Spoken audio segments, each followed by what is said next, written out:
shade.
Alright, ladies and gentlemen, welcome back to the Esports Club Presents Pro Series Fall Edition for Rainbow-Six-Siege, supported by Ubisoft, powered by Zotac Gaming, and of course, our broadcast partner Loco here. With me as myself, Bob Augusta. With me, I have our co-caster Aggressive, as we're here to talk about the second qualifiers for the Fall Series. We've already have our first qualifiers teams who've already been got in it. We have Team Shaheens, Team Uvu, Militant Esports, and Hunters LFO.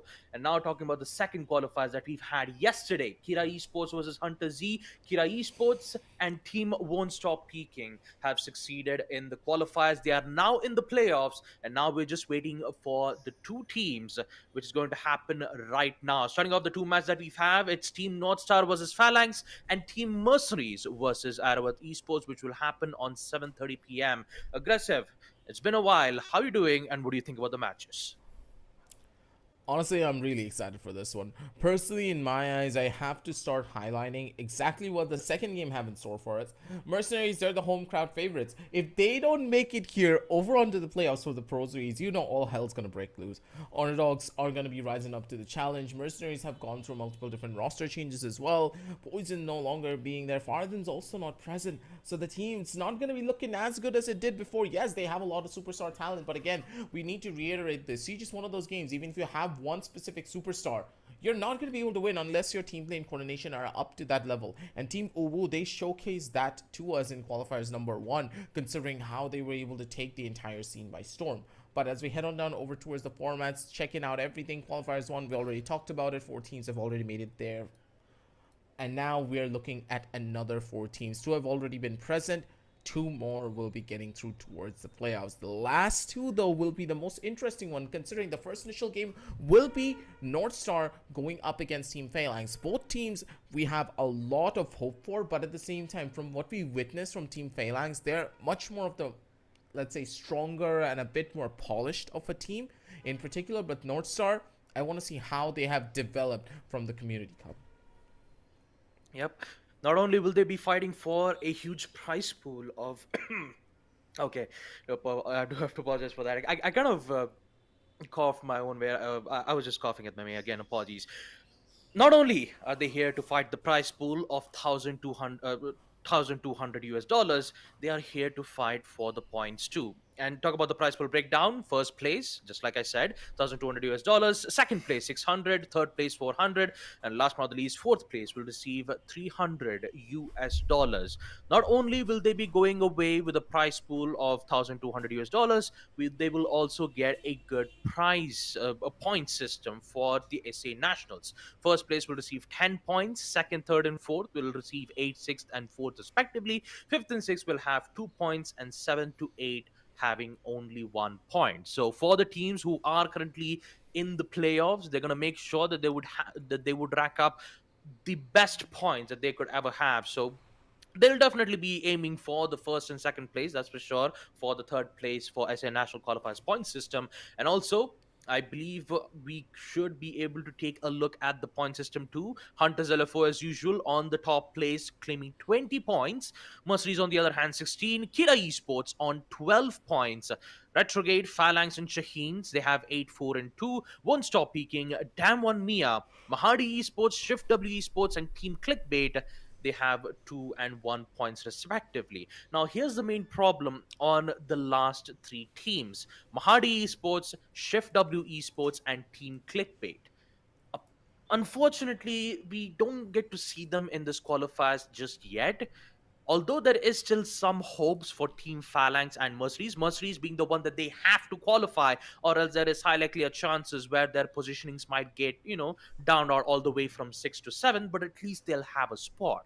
Now, the main problem has to be Team Phalanx, and Team Won't Stop Peaking, because they are the one who has lesser points. And if they end up eliminating or not being able to qualify, then things would not look too good from their end. Yeah, that's for certain.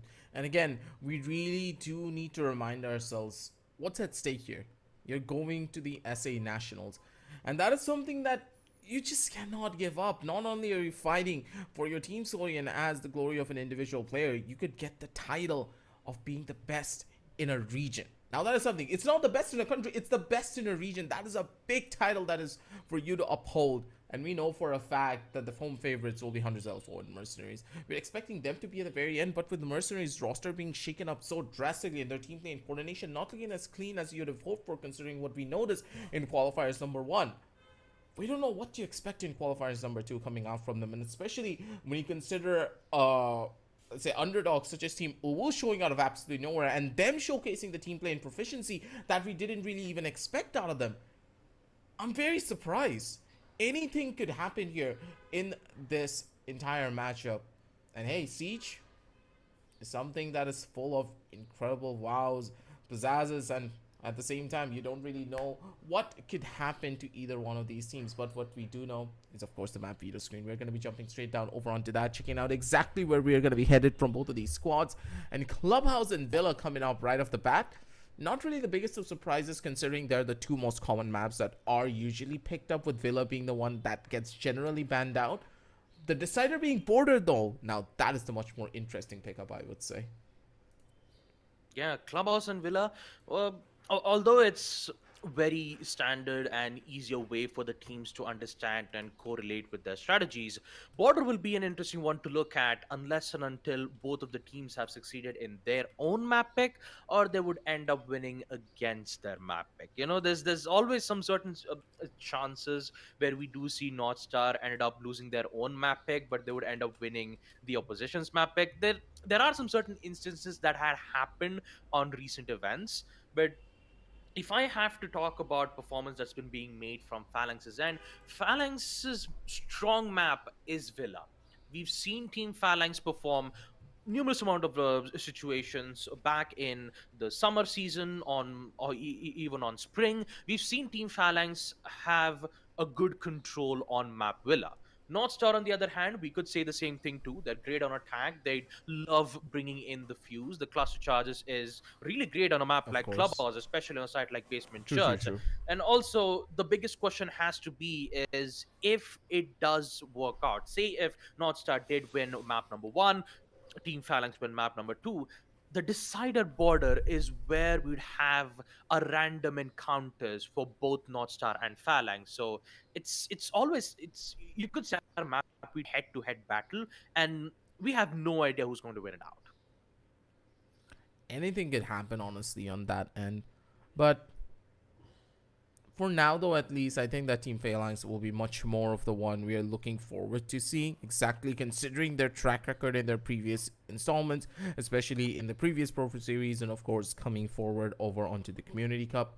But they've been missing a little bit here in the last Community Cup, haven't they? So, have they been practicing? Have they been saving up a lot of their strategies, trying to figure out something new? We don't really know just yet. We're going to be witnessing something incredible coming out from this particular squad, but for North Star, I want to witness something even greater, considering the team, they showcase a lot of promise, but again, they just fall flat on their face trying to go in for proper executes. But this time around, they need to showcase what they're truly capable of in this instance. And for me, I don't know. I'm looking forward to Border even more in particular, but I don't expect this to go down over to the third map, because coming in from an analytical standpoint, considering the first two maps, and as they are maps that really does test the foundation that you have as a team and as an individual, the problems will just start to arise even more. That will one of these teams be able to take it off one another, considering Villa being the strongest map on Phalanx, North Star enjoying Clubhouse a lot more and showcasing a lot more of their own unique strategies on that particular map. There's a good chance it could go to the third, but if Team Phalanx did their homework on Clubhouse North Star, they could be in a lot of trouble. So this first initial map holds a lot of weight for North Star to push this over to the third series, because if they lose the first, I do believe they're guaranteed to lose the second, and a 2-0 victory could be heading on down over into Phalanx. Yep. And here's the thing, North Star, they haven't secured any points yet in the international points table, right? Only Phalanx did. They're currently in fifth place. They have secured 4 points. And if Phalanx doesn't win this match, if they cannot have a spot on the playoffs, they would end up with this entire season of the points that they have secured only having 4 points. And it is highly likely a chance that Phalanx wouldn't have a chance to have a spot into the SA National. So whatever they do, I think it would be best for Phalanx to win this match and ensure that they have a spot on the playoffs. The same thing can be said True. for the opposition team too, for North Star, because they're just starting it out. And say if North Star did ended up getting securing at least third or fourth place, they would rack up a lot of points for them. They would, not only do they have to go all the way from 0 to 5, they'd also get a chance for SA National. They'll also have a chance to get a spot on SA Nationals. That's the huge dangerous fact about this. Although Hunters, MRCZ, and Kira won't be having a lot of problems because they've already secured their spot because they're in first, second, and third place respectively. The main problem has to be after the third place, places on 4th to 11th. So I'm pretty sure when it comes to a matchup like this, they're gonna give it all they've got, aggressive. So Yep. it's very difficult to determine whether if Team North Star could handle it out, or would Team Phalanx would just win it. Anything is possible, but at the same time, let's not really hype it up as much because we need to head on down over into a short little break and check out all the technical difficulties that we're having from the player side as well. We'll be right back. Don't go anywhere, ladies and gentlemen.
All right, folks, welcome back. And again, apologies for the delay being caused, but we are here. And also a bit of sad news, especially from North Stars' end, as they've made a decision to start the matchup of first map on a 3v5, which means that Team Phalanx have already got the advantage. And without having any further delays, we've given them a lot of time. And since the timer has turned down to 0, we have no other choices but to start the match itself. So, map number 1, Clubhouse. North Star on attack, Phalanx on defense, and to start off in the ban phase, Thatcher will be banned at the hands of Team Phalanx. Yeah, very standard ban, nothing really out of the ordinary. But again, Baba, I really want to ask you, what do you think of these Thatcher bans still coming into play, especially with the EMPs now in the hands of players like Sledge, Lion? You have a lot of different opportunities. I don't really understand what you really want to go for here because, yeah, I understand Thatcher is just an oppressive tool to go up against, but on the other side of the spectrum, is it really an issue to have a Thatcher on a side if you already are giving up on a very powerful operator to try and pick him up, considering that maybe you're trying to pick up something like a Lion, which is also very powerful?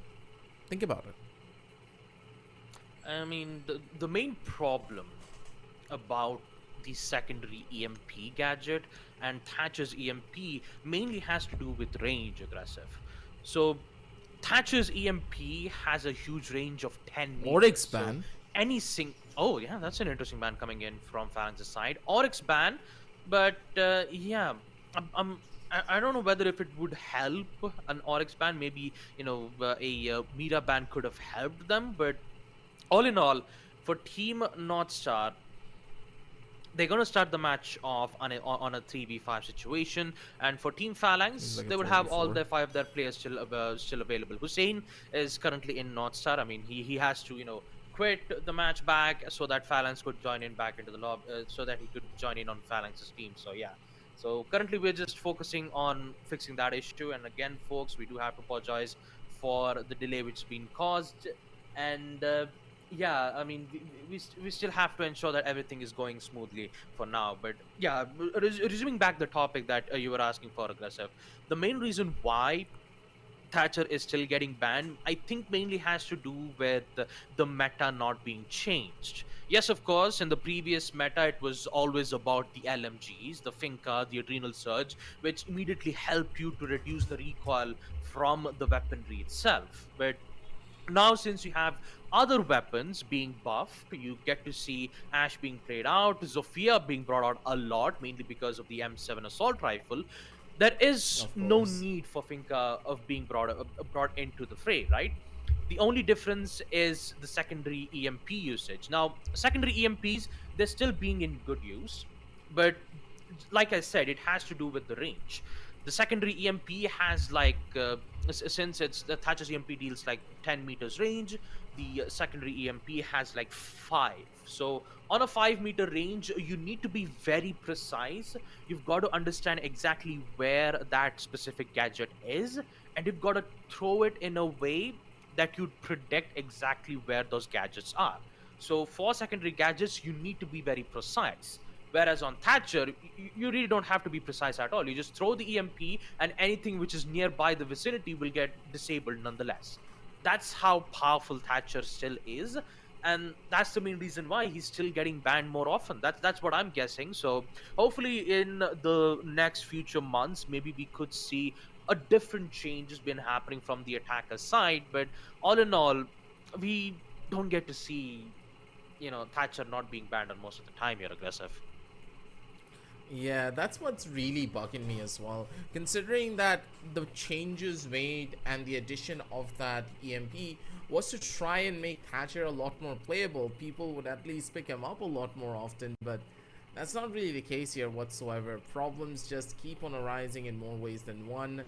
And at the end of the day, let's just see how the meta develops. Again, we need some more time considering that finally the LMG meta is no longer in the vicinity. That's completely fine. And it seems as though there could be a possible rehost going into play, but we don't know just yet. Sorry about that, ladies and gentlemen. A lot of technical difficulties coming in today. Not much that we can do here whatsoever, but I guess it's fine.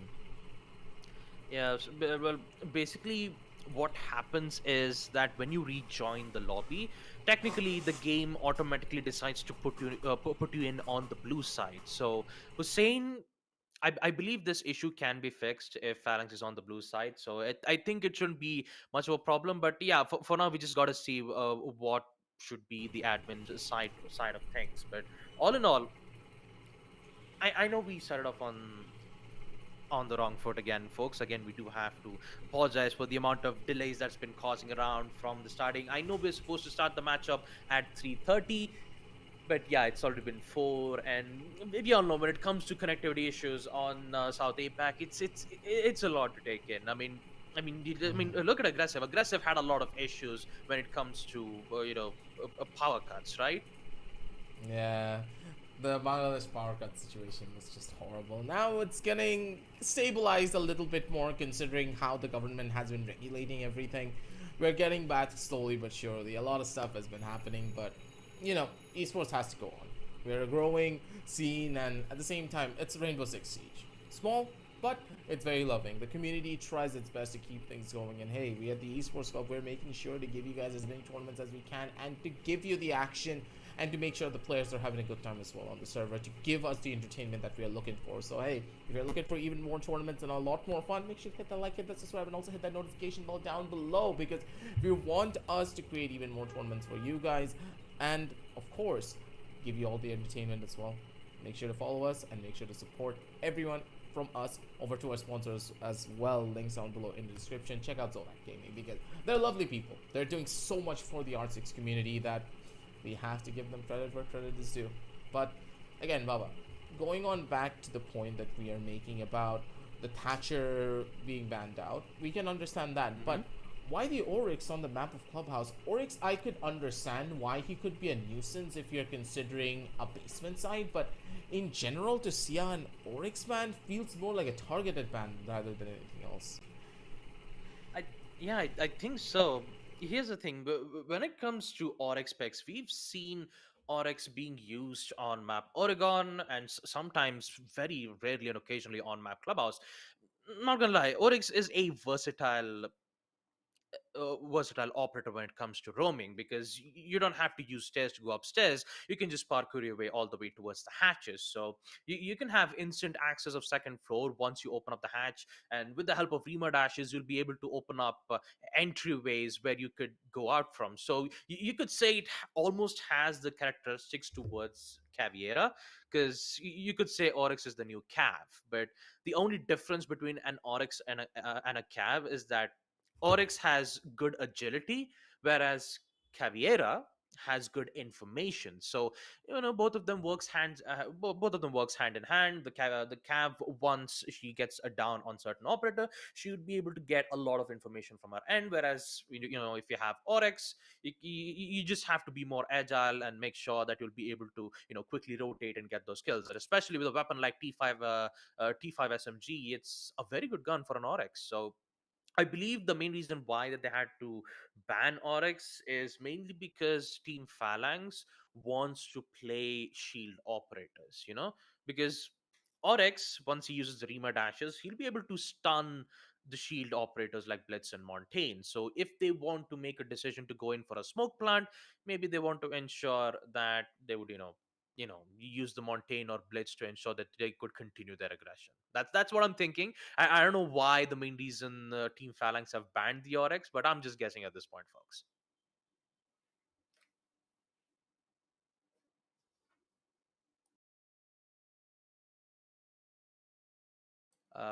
I believe, I think, Oh yeah, yeah. yeah, Sorry yeah, about yeah. that. You Seems forgot as to mute though there yourself was some aggressive. mute. Yeah, yeah. It happens to all of us. It's a microphone issue on that. And but again, going back to the point that I was trying to make, yeah, it's understandable considering that. Hey, first of all, Oryx could be a strategy that the members of North Star have been using for a pretty long time. Phalanx, they know better than us. We have no idea what North Star has been up to for the longest time.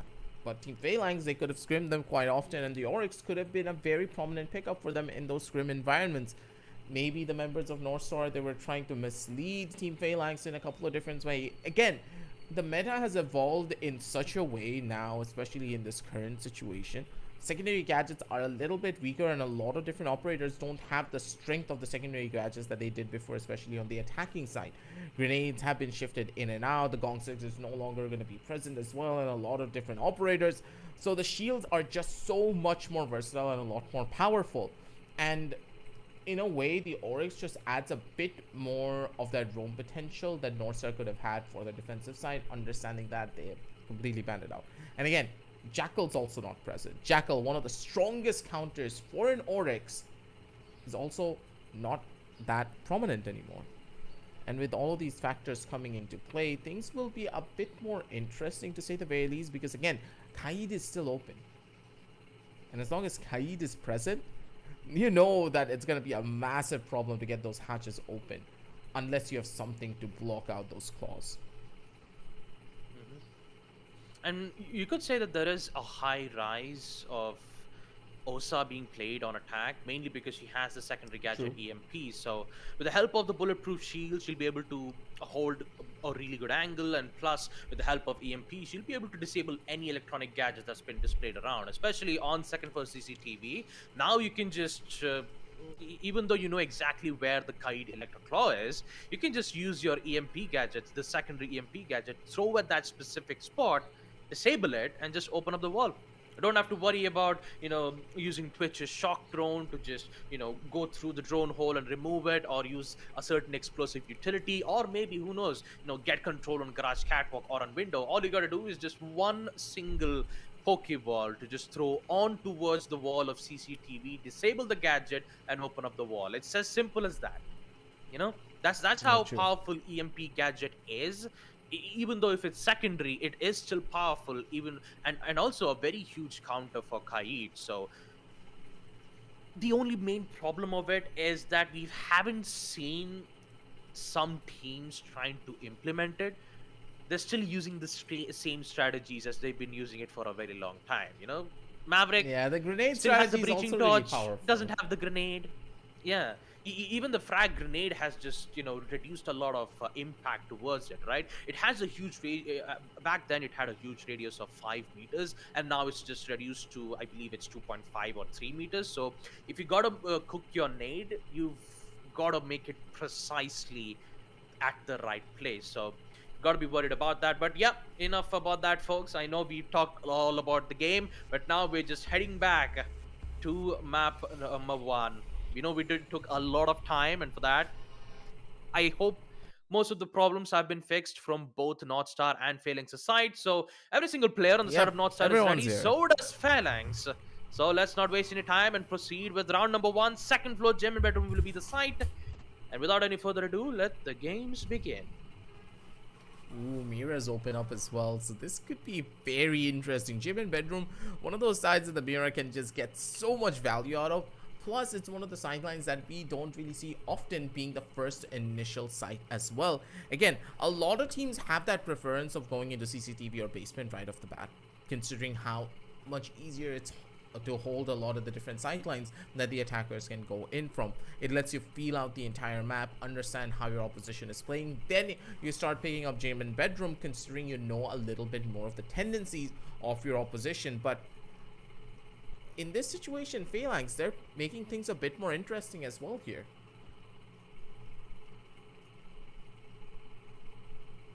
Yeah, looking at the operator picks that we've seen here on attack, there's no changes at all. It's still the same. We have the Twitch, the Yana, and Thermite.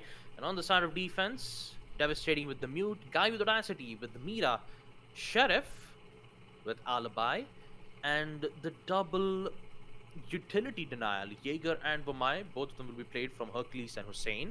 And it's very interesting way for them to bring in second, third gym and bedroom. Now, what people do on a map like Clubhouse is that they'd usually go with basement church, or maybe on second first CCTV first, especially when they do bans like a Thatcher and maybe a hard breacher ban like the Hibana. But since Jackal has been banned, which means that the players are free to roam wherever they want, you could see Sherry, who's playing as the Alibi, who mainly roam around the first floor side itself, see whether if he could, get to flank at the right time, gets to, pick players out one by one. And since most of the players inside of North Star will be heavily focused on the site, let's see how well things would turn out for them on second floor gym. See a lot of friendly banter going about in the chat. Both of these teams know each other, and I think, and I do believe that this is how it's gonna be panning out on that end. That's completely fine and dandy, nothing to really worry about on that end. Both of these teams are gonna be playing things out proper, but at the end of the day, I really want to see if this friendly rivalry between both of these squads can start adding up to something more. 5 seconds insertion. Yep. Let's find out for Team Phalanx to see whether if map Clubhouse would work out well for them, since this map has been picked by Team North Star, and I believe North Star is prepped and ready to do the exact strategies that they want to do. And just like I expected, we will see Libra bring in the fuse, secondary hard breaches, plus a total of 4 cluster charges, which will be very useful since it has the ability to go through reinforcement walls. So see how well it will work out, how well this would work out for them in the action phase. Mute Jammer's already been present from the construction, so the fuse needs to figure out a way to remove that specific utility. And Devil, on the other hand, he's having a bit of a problem from his end, but his main focus should be on getting control on kitchen. See whether if he can catch one of the operators off guard. Now, fuse cluster charges. Cluster charges will be used to destroy the Mute Jammers, so it shouldn't be much of a problem for them to open up lines of sight from that specific spot. And I believe on construction, this is where Team Phalanx needs to be prepped and ready for the push that's about to happen. Yeah, I don't think they're mentally ready for this one though, because already the openings are going to be coming through and the fuse just absolutely raining down hell.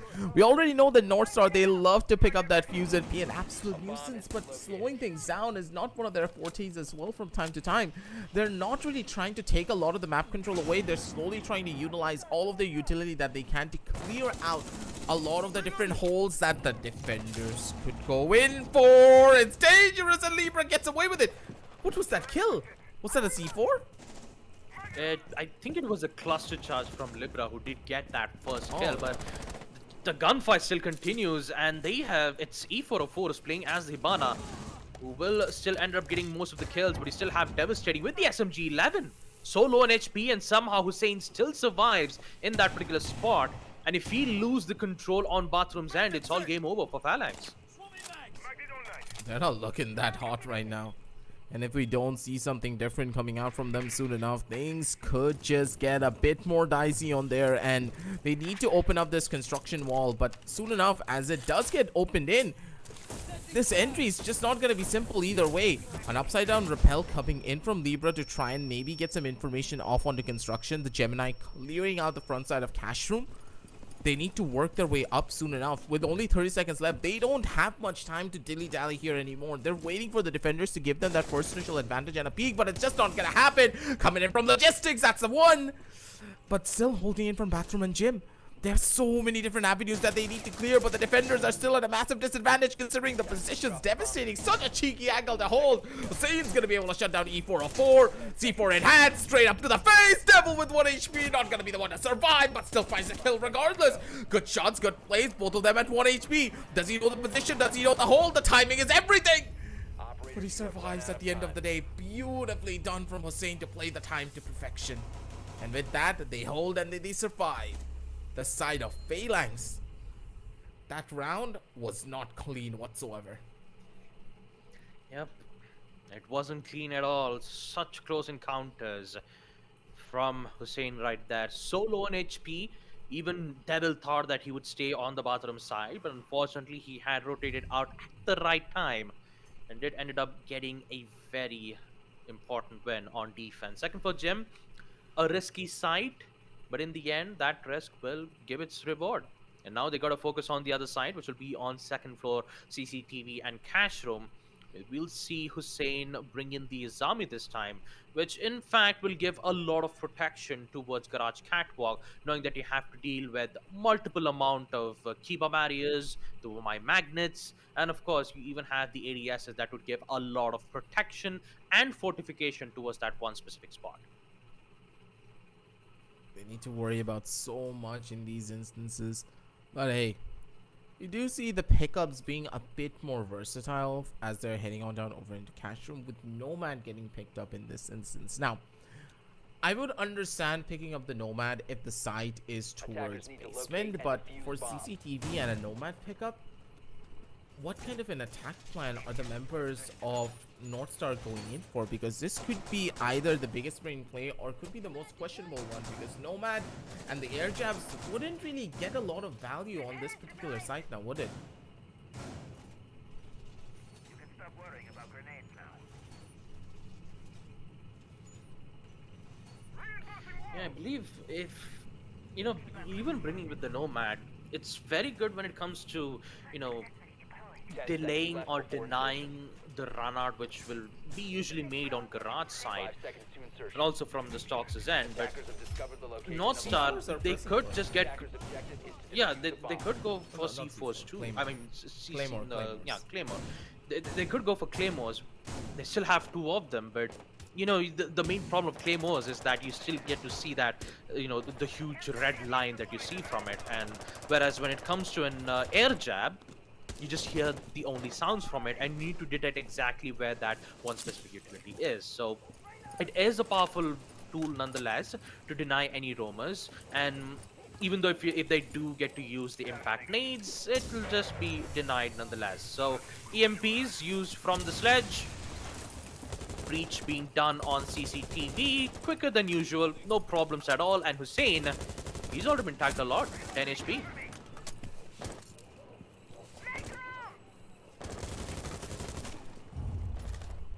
Just shows to be a little bit more of that problematic scenario, but hey, let's just hold it down for as long as they possibly can. But a possible push coming in from cash room could just be a nuisance for them to hold on to here. Positions are pretty strong and they are pretty good, but again, Shri gets a free kill onto Ares, and Ares caught between a rock and a hard place, not gonna be the one to survive. Shri's gonna be able to shut down another one. Shri, come on, man, you don't have to swing like that. Hussein's gonna take a massive chunk of damage trying to rotate out in towards cash room. Not gonna be the one to survive. Devil, he saw out one of the players, but he's still not gonna be able to find this kill. So many players holding from the different sides of the breach, and they're just not able to get anywhere near these positions to try and go in for a proper hold. The attackers, they have no avenue whatsoever, and all of their positions are revealed. They have no control across the map. How are they even gonna push this one out? E404 trying to open up the construction wall to maybe survive, but now Devil's down. They're stuck. And the members of North Star, they're just dropping like flies one by one. Yeah, run out attempts being made, but that'll be denied from E404's end. Second, almost getting picked off from the construction side, but he will stay alive. But you gotta be careful all the way from Garage Catwalk, and that's exactly where Hercules is. You get the kill, and with it, we will see Team Phalanx win round number 2-2.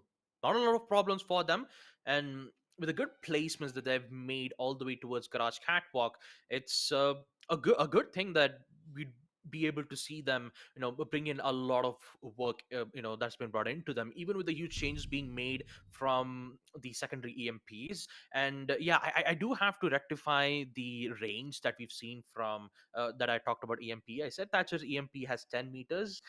I do have to apologize for that. Thatcher's EMP has 5-meter radius, whereas the secondary EMP gadget has 2.5. So yeah, I do have to rectify that mistake, because if I say 10 meters, you can just throw it from the roof and you can just disable every single thing you can see through, right? So yeah, it's 5 meters for Thatcher's EMP and 2.5 meters on the secondary gadget. But focusing on the match, Team Phalanx, they have won 2 defensive rounds, and in round number 3, they're here to defend Basement Church and Arsenal Room. So let's see how well it works out for them.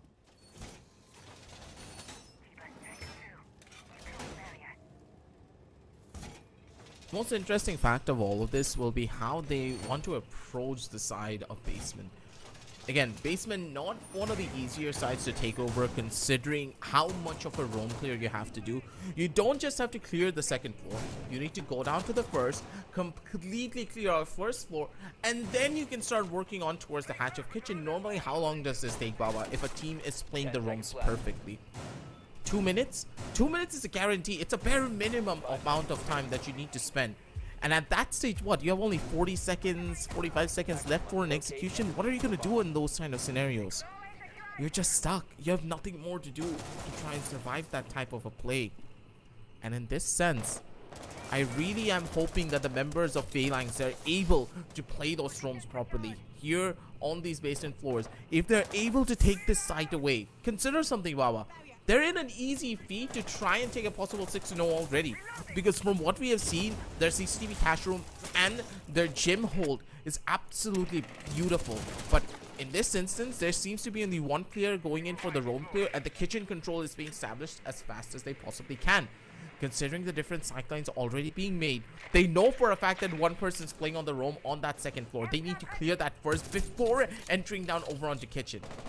But I don't think they seem to care here whatsoever. They're just going in for it early. Yeah, there's some denials being made from the impacts. You could see that they will succeed in doing so, especially from the Malusis and Guy with Audacity. Another impact from Hussein, and E404 is losing a lot of utilities from there itself.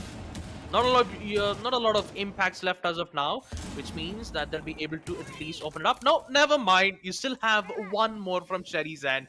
Please don't tell me they're gonna deny this once again. Jesus. 6 impacts succeeded. This poor Hibana, just let her play the game. She only has 4 left. And finally, she'll be able to open up 1 hatch, and that is towards kitchen, which means bar hatch is still available, stock hatch still isn't opened, and they've got to Imagine make if this do was with old kitchen Hibana. hatch. Just imagine if this was That old would have been Hibana. pain. That would have been more pain. She wouldn't have been able to open up the kitchen hatch itself. Yeah, that would have been impossible. She had to use so much of her utility and waste so much trying to survive that.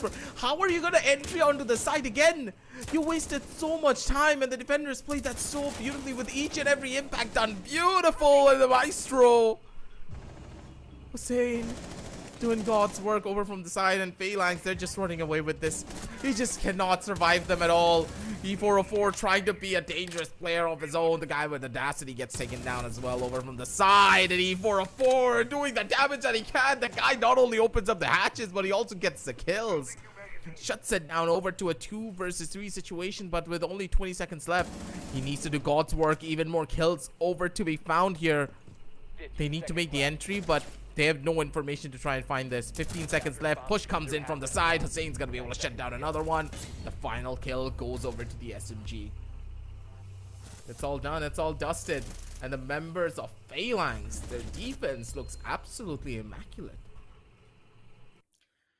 3 rounds for Team Phalanx as they succeeded in successfully defending all 3 sites. Now they've just got to do it again. Second floor gym will be the side picked first from Team Phalanx in round number 4.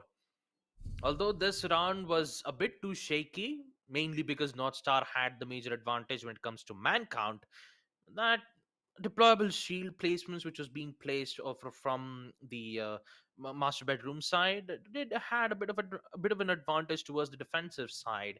That did take a lot of time for North Star to recover and recuperate on the side itself. But yeah, Phalanx winning 3 defensive rounds on Clubhouse, which is in fact a map being picked by North Star, does say something else here, folks.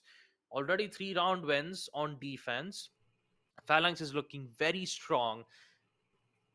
But, since Clubhouse is heavily defender sided, second half, North Star, they could win a lot of defensive rounds on the second half too, once they get their strategies right. So, North Star, they've always have problems like this on attack, but never too much on attack, They would at least end up getting 1 or 2 wins, especially on the sites like second floor CCTV and basement church. So I'd expect some adaptations being made on those particular sites, but let's see how will this site be favored for them in round number 4. Discovered the location of a bomb. And at this point, they need a miracle to try and bring this one back, Baba. I don't know how to say this at all. I'm worried for them personally, considering North Star, they're a team that really does showcase their proficiency on the attack, but where's the attacking strategy? They all tried to funnel in through one particular side. The roam clear was really late. They were dead set on opening up the kitchen hatch and not really establishing any form of control anywhere else. What was the game plan for that instance? You still had Moto hatch to open as well. You could have gone over to Moto, created some chaos over there, and then finally went for the attacking strat over onto Kitchen after you tried to funnel a couple of the defenders over onto the other particular sideline. Things are not looking up for them. And Phalanx, they are not stopping on their aggression again. What was that push coming in from a castle? A castle is doing this. Yep, a castle with a suppressor. No, actually, he doesn't have the suppressor, but in the end, getting an early pick like that, and that to removing Devil out of the equation is... Man, that has definitely got to hurt. Womai's magnet being used on second floor gym, and this time Phalanx, they have very good control on this particular place, and we still see Guy with Audacity, who's currently is his birthday today. He's currently he will be holding out towards the bathroom side. Yep, happy birthday, Guy with Audacity. C4 being tossed, thinking he might be able to get a kill or two. Will that connect? No, it does not. Actually, it's not. Again, I apologize for that. Not a lot of info, but Sheriff on the other hand, he does something wonders with the UMP. Another headshot this time by taking out E404. It seems like all of the people who did say he would be the MVP were the correct ones, Guy with Audacity. Doesn't matter if it's birthday or not, he's still getting all the presents in the form of frags. Finds another one. And Libra, done and dusted pretty much. Swings out and a slap to the face. Guy with Audacity is absolutely relentless. Heard the stomping up on the roof, flicks up, and a freebie to boot. Good crosshair placement and a good readjustment to find it all away. And North Star, 0 and 4 on their home map. You can see why I said here on beforehand, Baba, that this has a possibility of being a 2-0 if North Star do not pick it up on the first particular map. And if this is the instances that they're showcasing us, I don't know, North Star could easily get shut down here. Again, they need a secondary breacher to try and get into these second floor sides, because unless they create chaos on multiple different sidelines, they're not going to get anything done. They need to try and funnel the defenders into another position to try and make them invest resources where the main breach is happening, yes, but there's not many different angles the defenders can play from to try and shut you down as you're trying to take control over onto the main breach, because they need to worry about maybe construction, gym, bedroom, something. They need to spread themselves out, because if they don't, it's just over. Considering Phalanx, they have the entirety of the second floor to act as their site. Yeah, already North Star, amidst all of the attempts that they've made of all the sides, they could try a different approach. You know, with this time with Ares bringing in the OSA, the bulletproof shield will at least help them in having good control on cover. But how would you deal with the explosive utilities that they have on their control? You have Hussein with impacts, devastating with the C4, and also you have bulletproof cams that can give you instant information on CCTV. So 5 seconds left. first they've got to figure out a way to destroy that information first. If they want to make a full-on control on CCTV, you've got to make sure that you have the whole control on Garage Catwalk and CCTV beach wall first. Then and only then would we be able to see them gain control of the situation. First frag is already in at the early rounds. Leo getting the first, and Sherry flings back with a revenge kill, taking out Ace in the progress, which means that one of the hard breaches have been gone. But we still have E404, so with the help of those exothermic charges, the attackers can still open up lines of sight. But Phalanx, they just flipped the switch from being passive to being very aggressive, especially in the early round. They can find anything here at this point. Hussein, he's gonna get taken down, but at the end of the day, even with the double breach, I don't think it's gonna help them as much. Breach has finally been opened up, but at the end of the day, you lost out on your ace. Having that secondary breach would have been so useful to try and break into these type of sidelines, but now not much to be found. The Womai is still very much alive, and those magnets can be an even bigger of a nuisance. This garage play is still working strong for the defenders. The attackers have not really found any form of control, but now they're trying to play the long game out here. Positions are good. Hercules still surviving and living through anything. The Azami, even though she is dead, set up everything for his teammates to go in for a play. And finally, we do see the different entry points that we were talking about. Garage walls being opened up. That's going to be a run-out play, and Devil's going to be able to Bomb punish. located by attackers. 4 versus 3. And the side of North Star, they're finally retaliating in the best way possible. Yeah, that was a good shot, though. And looks like North Star, they finally be able to recover the situation. They have lost a lot of time, but you gotta worry about Guy with Audacity. The first headshot and 80s will go down. They still gotta focus on the rest of the 3 players. And also the control on Garage. Hercules is still present, which means that the attackers from the side of Team North Star are making an attempt to push all the way towards construction. But Guy with Audacity, he's still alive! And an attempt of a refrag is not working out. Libra tries to figure out a way, but it's a 1v2. They have the rest of the information from the Melusi cams. They could play to this accordingly, and Guy with Audacity could be able to succeed with this clutch. They have They gave him his constant red position. pings, but they just cannot get the shots nonetheless. Almost lined up properly. He might be able to get the second, but no, it does not. 404 just denies it. Oh, man. This close. Again. North Star were this close for losing that round. That could have gone south in just a second there. But hey, it's completely fine and dandy. Nothing really too much to worry about. It was okay. But good God, the guy with Audacity is trying to clutch out rounds for them in so many of these instances. And 404 is just even better. Have you seen this man just perform in the most incredible ways possible? It's insane to watch. And maybe, just maybe, we could see an uprising coming in from the side of North Star. If they're able to take this down over onto a 2-4 scoreline, they have a chance to come on back for the map of Clubhouse and force the side of Phalanx to just completely shatter. Because now that the momentum's been put to a halt, Attackers need to will the locate members and of defuse Phalanx as be able many to pick bombs up as they on it, can. though? That will be the real question.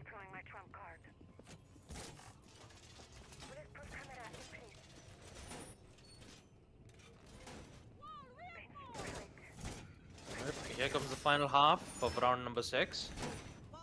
But Phalanx, they still have a very good start on defense. 4 round wins, and North Star, they'll finally break the curse of winning 1 attack round this time.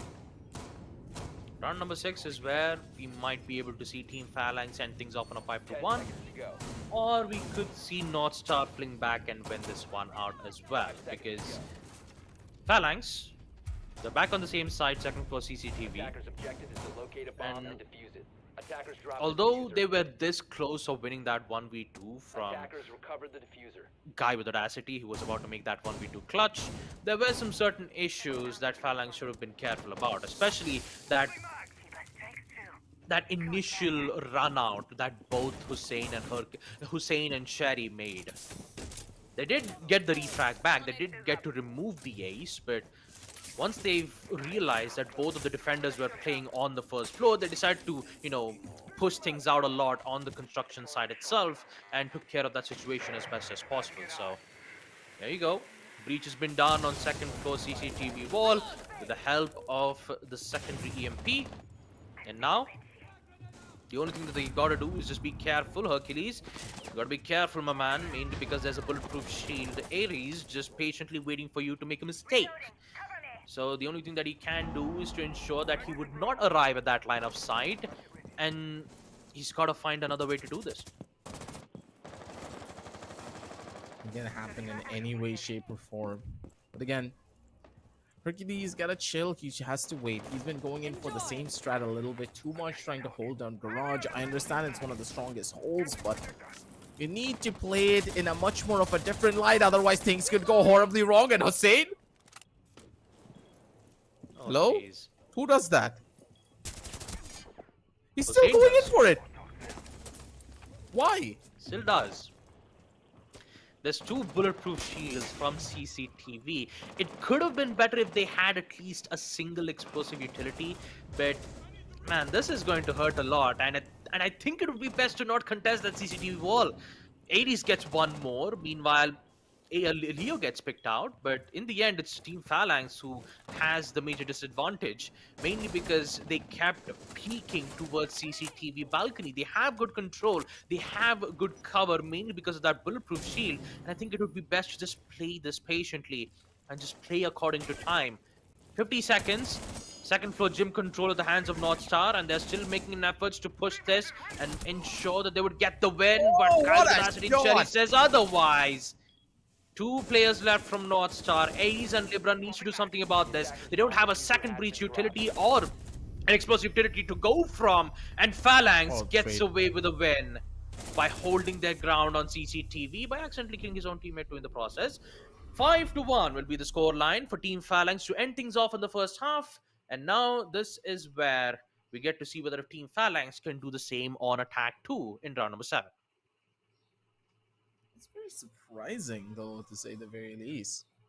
Again, I honestly thought the side of North Star would have been able to win that because they got the first initial couple of kills. It was a 5v3 scenario. Suddenly turned its head over onto 4 versus 3, completely fine and dandy. Nothing really to worry about. You have CCTV open. A lot of the players are causing a big chunk of damage early on. Then what just happened?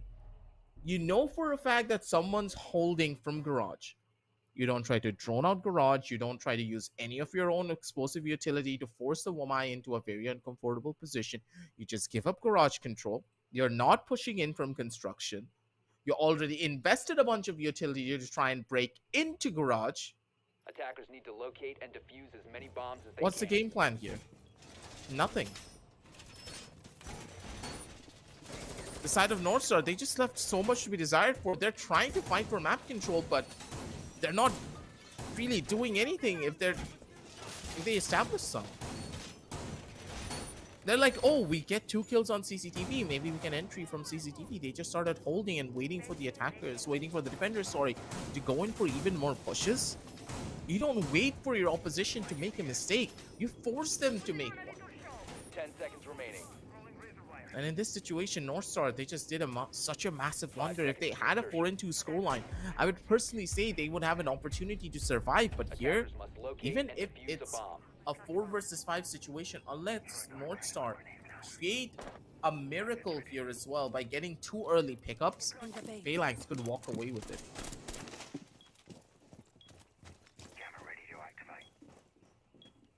I don't know if it could happen on this round too, mainly because Phalanx, they were a bit too late to ask for that pause, and the game did end up resuming the match anyways. But they'll still have a tactical timeout in the next round. So for now, in this round, they got to start off with a 4v5 situation. And now with the OSA still being in play, all you got to do is just throw your impact Pokeball, the EMPs, and let the hard breach do its work. They have good angle, they have good cover. All they've got to do is to ensure that they would not get, picked off in the process. Side being on second for CCTV, the first thing that they've got to worry about is that they've already have a major disadvantage when it comes to man count. Still have Sherry who will come back, but you've got to worry about the players on the side of North Star, mainly because that this round will be crucial for them. Winning this round will at least give them some hopes and dreams to proceed with the next future rounds of Basement Church and maybe on second for CCTV in the process. But now, all we see from Phalanx's side is seeing whether if they could remove a lot of utilities, in which Hussein will succeed in taking out one. The C4, which was used to destroy the bulletproof shield, was mainly used as the fake. And now Libra, oh jeez, he's gonna take a lot of damage from that logistics wall. And devastating, he's just figuring out a way to find a killer too, and with the help of that attack drone, might be able to get the info on Jaeger's whereabouts. There you go. Oh my god, there no, goes no, Ares. no, this is bad. The info from the drone is going to give Phalanx the advantage that they need. They have equalized it. And Libra, oh man, sorry to say that he is forced to fall back. Impact being used, but Hussein will take some minor damage. But the bulletproof shield will still be alive. Oh jeez, what a shot. A grenade to respond back. Libra goes down, so does Leo at the hands of Guy with Audacity. 2v3, whereas North Star will have a lot of issues on CCTV. Are you serious? Oh, he still gets it? He still gets it. Headshot. Force position is known. Yep, Melusi. It's all by himself, an aggressive push. He will get one. Can he get a second? Yes. Okay. There's still a chance. Hussein needs to be careful. He doesn't have any information regarding his... Oh my god, he still gets it! He still gets it. That was such close for encounters that aggressive. A 1v3 where a clutch would have happened, but it gets denied from Hussein nonetheless. Match point for Team Phalanx. 6-1. And now in round number 8, North Star. Map number 1, it's slowly losing. It's just slowly losing away from their grasp. Again, North Star, this is how your attacking side should have been. You create a lot of chaos over on the other portions of the map. The defenders, they need to start looking at the particular breaches that are being made. And then what just happened?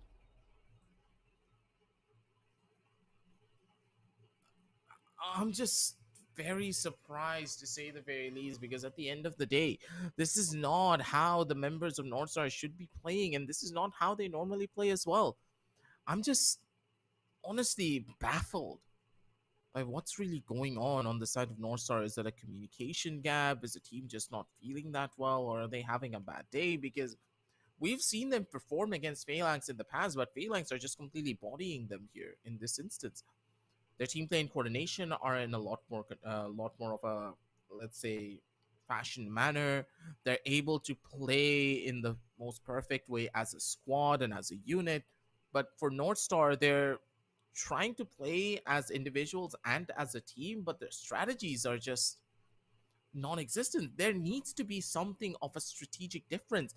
They're not extending their sights out as well. Normally what happens whenever you have a second floor holdover onto CCTV, you want to extend all the way onto gym as well, so that the attackers cannot get a lot of map control away from you. But was there an extension to gym? No. Players were all the way up to construction, and that's it. No one playing from bedroom, no one playing from the first floor, other than, of course, the staircase. I don't know, Baba. It just doesn't bode well for the side of North Star. If a comeback has to happen, it needs to happen now, yes, but after what we have seen,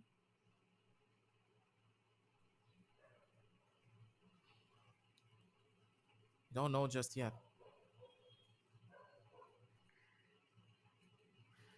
I don't know, aggressive.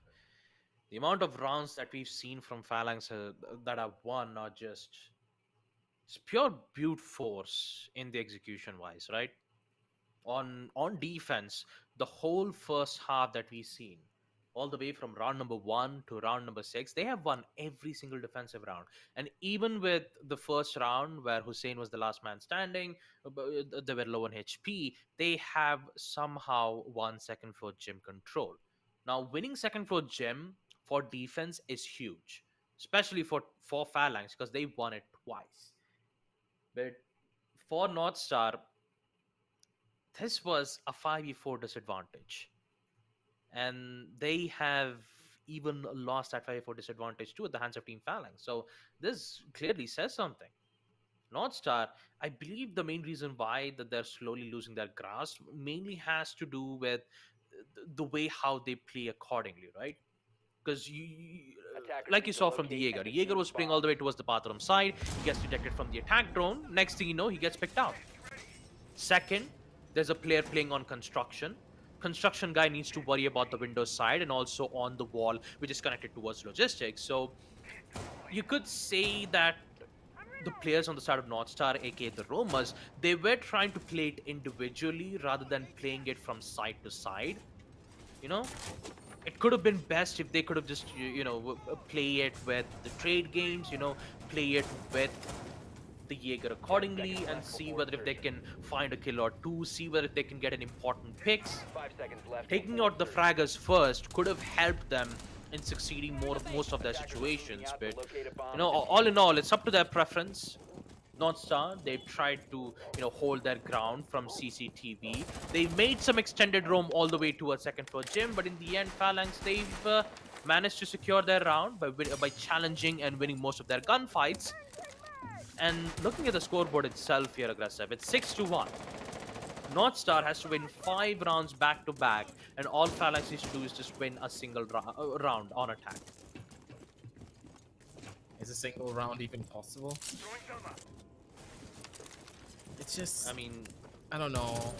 Things don't look that good for them right now, but maybe things can be very different. Considering the speed at which Phalanx is just opening up a lot of these walls, it leaves a lot to be desired for. And I think that the strategy that we were talking about previously in the opening sessions where Phalanx did fan out on the Oryx, it seems to be happening. The Montaigne is there, and big old Monty could just be there for even more. Okay, Shri going in for the skeleton key kill.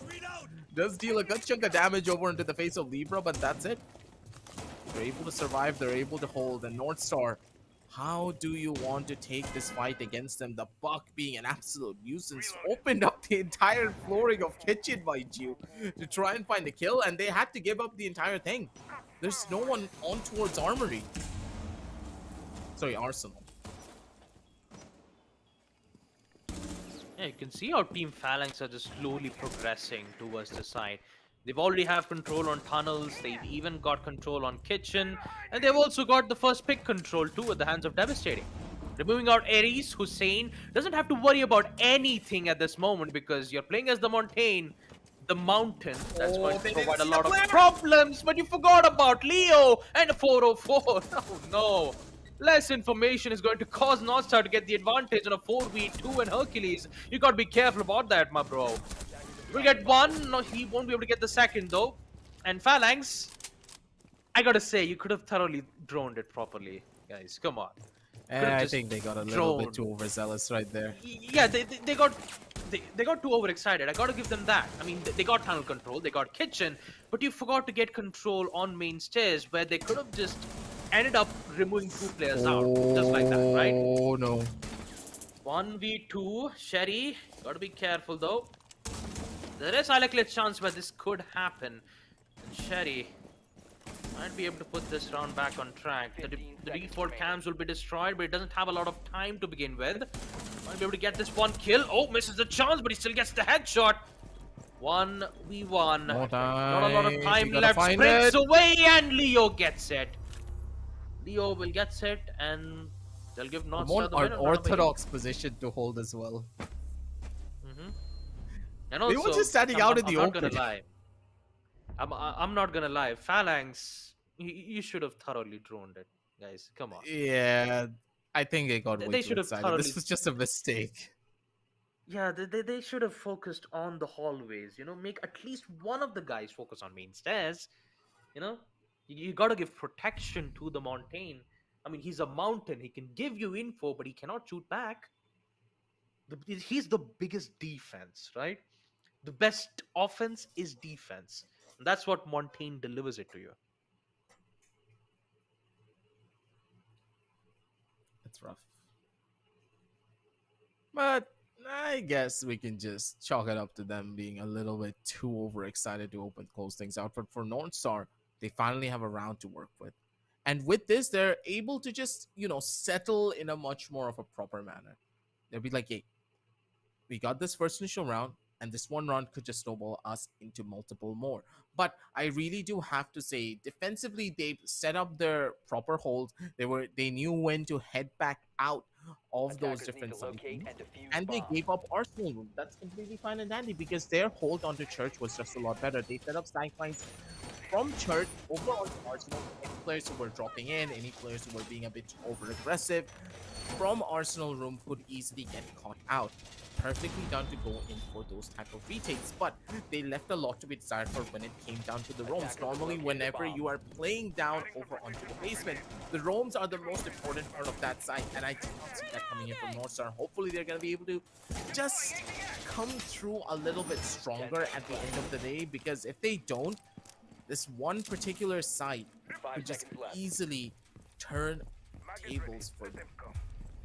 Work their way from the bottom, that's completely fine and dandy, but as soon as the second rotation comes around, if they're able to, of course, take 2 more rounds away from Phalanx, they need to go in for an adaptable play. But it's a big ask, because this CCTV hold will not be easy, but it will all start with that first initial frag. And let's see who just gets it, because if Phalanx do get it instead, yeah, trying to break through will be even more difficult. Good impact trip coming in from Libra to try and find that first particular instance of the charges. They survive it for a little while longer, but the ace Still has 2 more to open up this wall.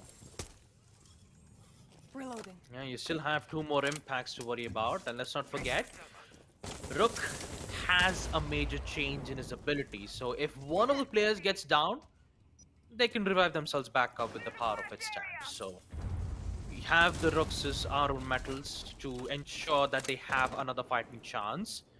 And for Phalanx, and it's Hussein, who's still trying to get some info on construction. C4 tossed. Actually, no, they're not. They're gonna make sure that Hussein would not make that fake once again. So double, gotta be really careful on second floor gym, because that's exactly where the fight's happening, and Hussein uses that confusion.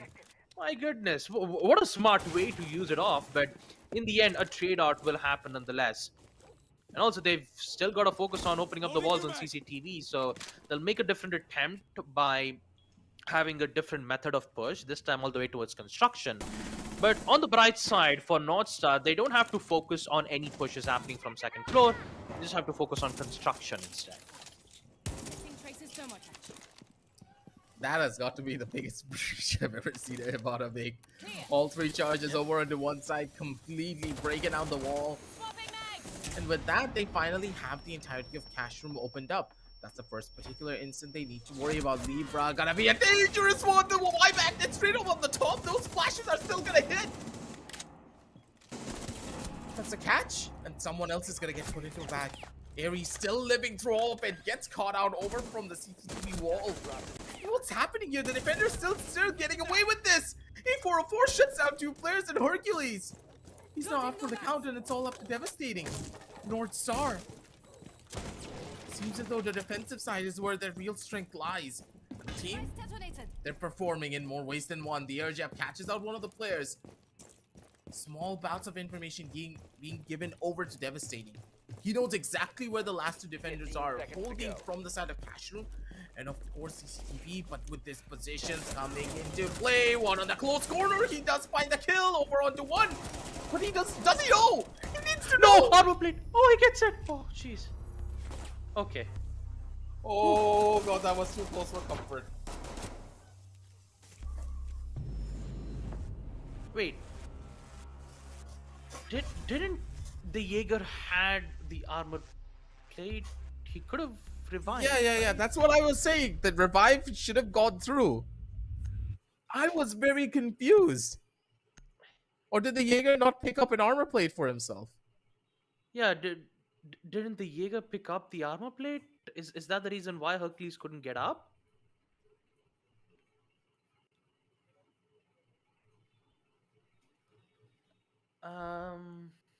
Okay.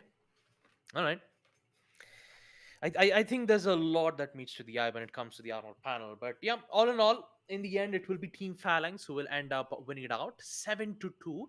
A dominating performance from Phalanx's side, and 2 round wins from the side of Team North. So they almost had the chance to get it out, but in the end, a clutch did happen nonetheless from the Nomad, and we will see Team Phalanx secure map number 1. Pretty clean, pretty standard. But at the same time, Phalanx, they had a lot of miracles, honestly. As we head on down over to the highlights, you're going to be able to see those miracles happen as well. A lot of the players' individualistic skills really did push the side of Phalanx forward. But at the end of the day, North Star, they just left a lot to be desired for. A lot of, let's say, outlier fundamental flaws coming in from the team. Some things that we didn't really even expect coming out from them. Just felt wrong in a lot of different ways. North Star, they had the individual skill. They had the ability to out aim a lot of the members of Phalanx, but at the end of the day, is aim really the name of the game here when we're playing Siege? No. You need to showcase your proficiency as a team, showcase your proficiency as a strategist, and nothing really came out from them. Problems just piled up like pancakes over on top of one another. But the maple syrup was non-existent. There's nothing to complete the entire thing. And the side of North Star, they just fell flat for the first initial map, and I'm really hoping that they have a lot of strategic plans going into Villa, because that is one of Phalanx's most favorite maps. That is the map that they have even taken down a lot more of the other big teams. And if we don't see something incredible come out from them, could just be over before it even started.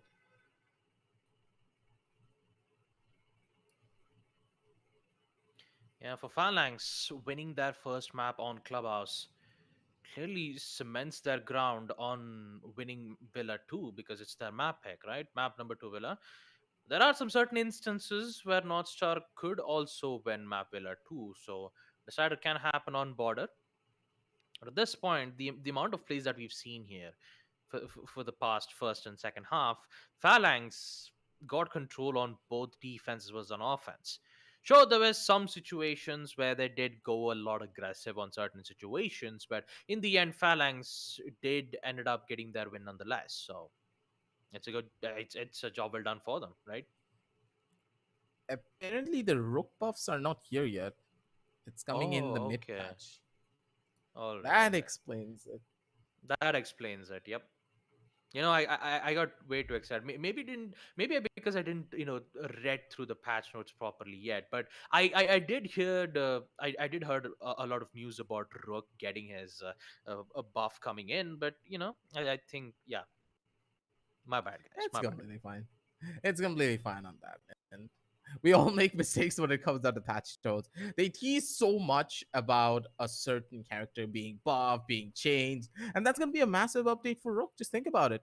All of the Mhm. defenders now have an opportunity to pick themselves back up. So you never really have to force yourself out of position to pick up your teammate. That would have been massive. Rook could just be one of those meta pickups on the defensive side if you wanted. But other than that, even with the Rook that they had, a very unconventional pickup, I would say, even with the extra HP that he does add, I just I just don't feel it just yet. North Star, they need to prove something to us as we head on down over onto game number 2. And the match summary is gonna get shown up in just a little bit. Looking at the stats, it's kind of rough here.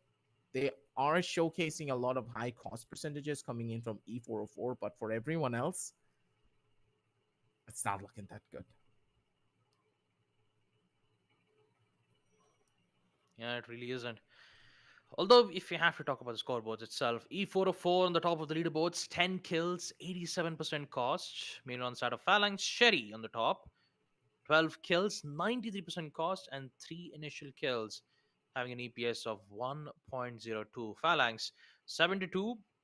We've seen a lot of plays coming from both Hussein as well as Guy with Audacity.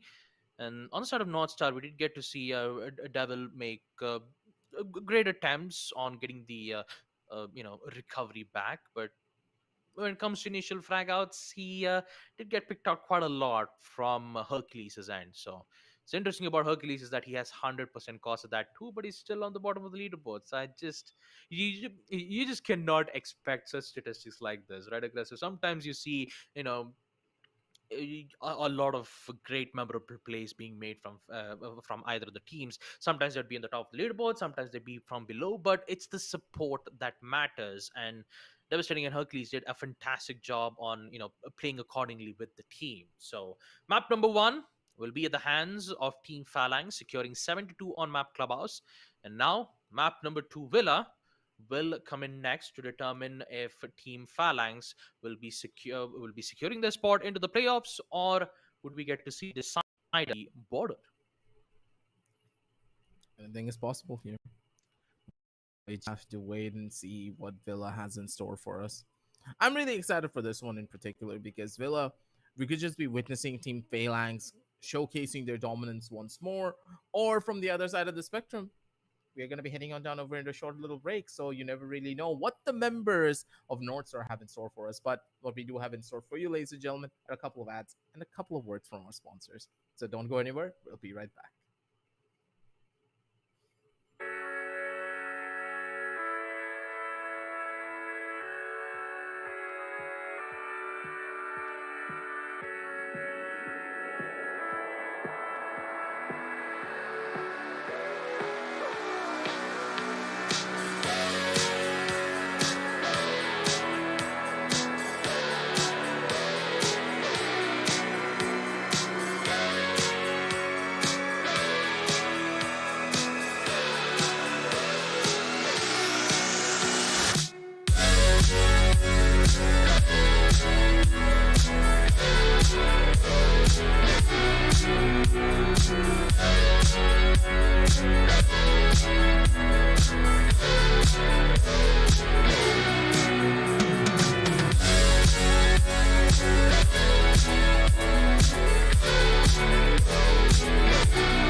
watching.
All right, ladies and gentlemen, welcome back to the Esports Club Presents Pro Series Fall Edition for Rainbow-Six-Siege, supported by Ubisoft, powered by Zotac Gaming, and of course, our broadcast partner Loco. We are back with the second map of the first matchup between Team North Star versus Team Phalanx.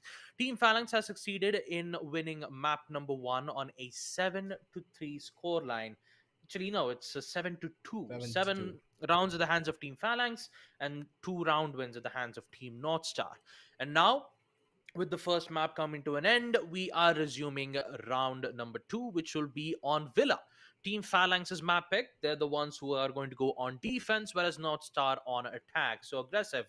We've seen map number one, the way how Clubhouse proceeded. What do you think is going to happen here on map number two? It's going to be quite interesting to say the very least, considering how the side of North Star just played out the map of Clubhouse, left a lot to be desired for. I sound like a broken record. We already know what exactly that they did wrong on that particular map, but they really need to showcase their worth on this particular instance. They cannot make the same kind of mistakes. They need to start playing together as a team. They're constantly just not able to do much at all in a lot of these situations at all, and it just leaves so much to be desired from this particular team. It doesn't look that good,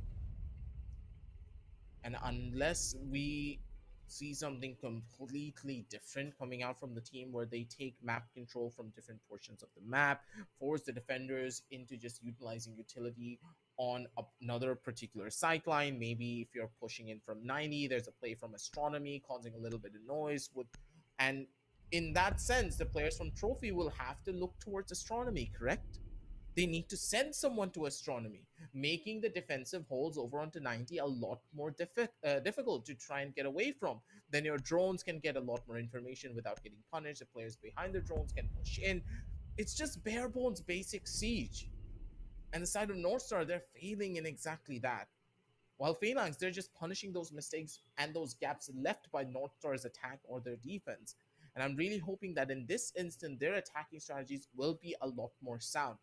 Jackal getting taken out as well from North Star leaves their attacking side a lot more weaker, considering the sheer size of Villa. Having that Jackal could have been a massive help for their own attacking side. But will it be something that bites them in the butt, though? That's something that we'll find out real soon. Yep, we'll be able to find that out with round number one coming in play. And also starting off with the site on second floor, aviators and games room. Pause will be requested from North Star, so I think we'll be able to take a bit of time to understand and see what's going to happen. Oh, thank And of God. course, That was an folks, exact pause at 0-0. yep, it was an exact pause at 0-0 itself. So yeah, it's just the usual South APAC stuff, folks. It's just the connectivity issues, but not to worry. They'll be able to come back in the game and resume map number two itself on Villa. And also, uh, talk about the conversation that I had of Rook having an ability to withstand from the armor plates. It's currently in mid patch. So, currently in this patch, Rook still only has the increased HP, but does not have the ability to, revive themselves back up. So, yeah, that's a note. And the second note is, the gadget from the EMPs, 2.5 meters radius as it should be. And yeah, let's just focus on the match as of now. Map number two, Villa, and with some, I could say North Star not being able to succeed on map number one on a 7-2 score line. Now they've got to figure out a way to win things out on Villa itself. And I could say for North Star, it's a difficult task for them, knowing on how well Phalanx was performing on map Clubhouse.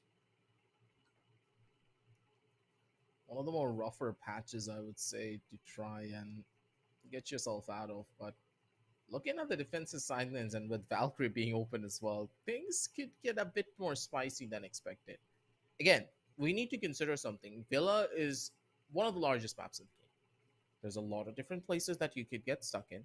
The level of information that the defenders have are quite, let's say, unavailable to them unless they take a couple of bulletproof cams.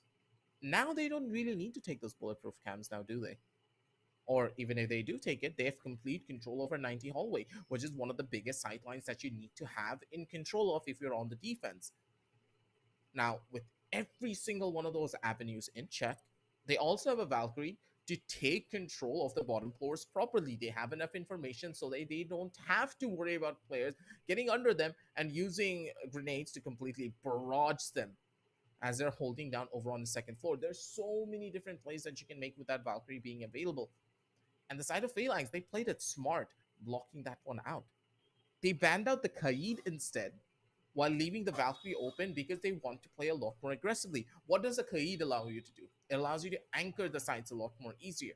But on the other side of the spectrum, the Valkyrie gives you that information so that you can take up fights a lot more frequently. And because of it, North Star, they could just be staring on the barrels of a team that could just start spawn peeking at any instance. You never really know what to expect, or they could be playing in such a way where they extend the site so far that they not only take second floor control for themselves, but also send two roamers downstairs over onto that first floor to just be a nuisance from below. So the attackers have multiple different site lanes they need to worry about before they go into the attack. I'm pretty sure that Team Phalanx would not go in for an aggressive attempt, because we did see them do exactly that on map Clubhouse, but it ended up being in the favor for North Star on some certain rounds. So if they've got to be aggressive, they will be aggressive in a way that they can have a surety and guarantee that they are, currently stuck right at their traps. And for now, with the pause timer coming to an end, we will not have any more issues. So we will proceed with round number one.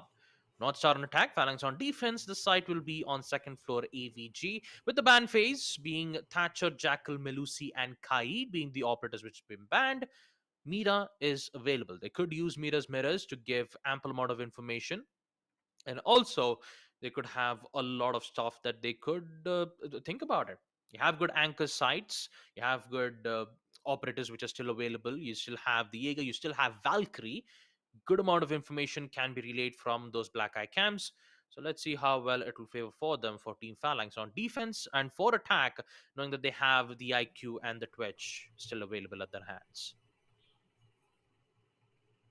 We want to see this Frost coming into play from Devastating. It could be quite an interesting feat, to say the very least, if the Frost actually can get away with this. But again, this Twitch coming in from Leo does carry a lot of weight in this particular round. Again, North Star, they're relying a lot more on the individual performances coming in from particular players to get their way in, but I really want to know, how does Shao fit into all of this? Can he really be the person that they were hoping to find? But will this substitute also hurt them as well in the long run? We don't really know just yet, because Chao's one of those players that we haven't really seen, and I do believe he's one of the recent substitutes for the side of North Star.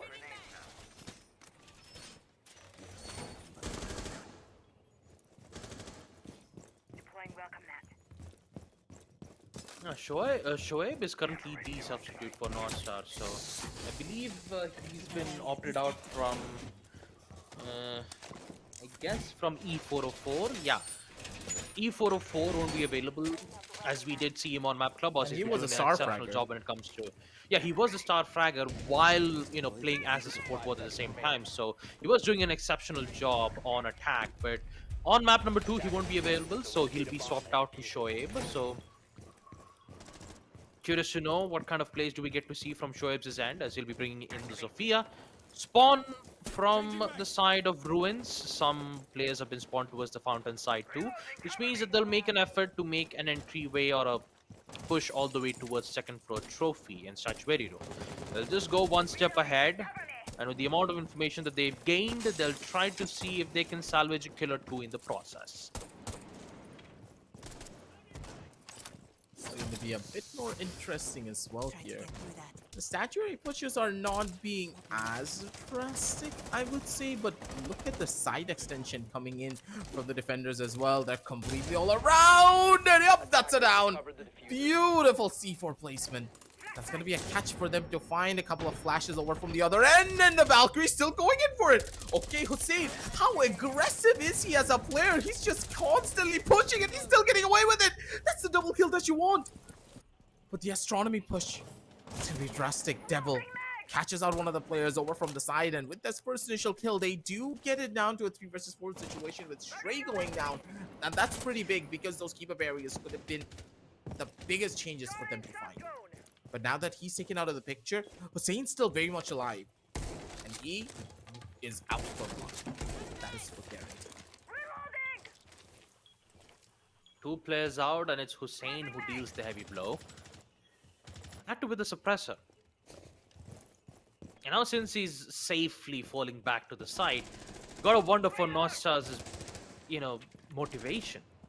There's only 3 players left. Hussein wants to give it another go. All the way from the second floor. Grenade, he gets caught out. Oh, nice name. Well, there goes Hussein. There was an attempt of yet again a push all the way from Astro Stairs, and it just denied at the hands of Devil. But you've also got to focus on the rest of the side too. But on the bright side, they've at least equalized it on a 3v3 situation. So it shouldn't be much of a problem for them to make an execute all the way towards landing. But you got to be careful about Guy with Audacity because he has the C4 in hand, and there's high likely chances where he could use it to destroy one of the players who's making their way in towards the landing room. So information is being given from the Valkyrie scams. All it needs is just info. Blow it up. Nope. He's not going to blow it up. He's not going to blow it up just yet. Maybe he's just waiting for the perfect timing, but no. Guy with Audacity, he just waited for way too long, and this is going to cost them a lot. A lot at that too. We still get one, the second two. You don't have to worry about the C4s. He doesn't have to worry about the C4s at all because Guy with Audacity only needs guns. He only needs guns. Why do you need C4? Why do you need explosions? Well, explosions, we don't need them. What is explosion? Huh? There's no such thing as explosions because they can just rely on weaponry. Wait a second. Don't tell me he used that C4 to, just bomb out the audio. I'm pretty sure that C4 completely deafened everyone who was pushing in from the hallway. It masked the footsteps that he was making towards Redsters, and he caught both players off guard. They had no idea he was going to be pushing up like this. Questionable place to say the very least, and the side of Northstar, they just fell flat on their faces even though they had the man advantage later on in the round. And again, they're always getting so close to closing out a couple of these rounds, but at the end of the day, it just doesn't happen.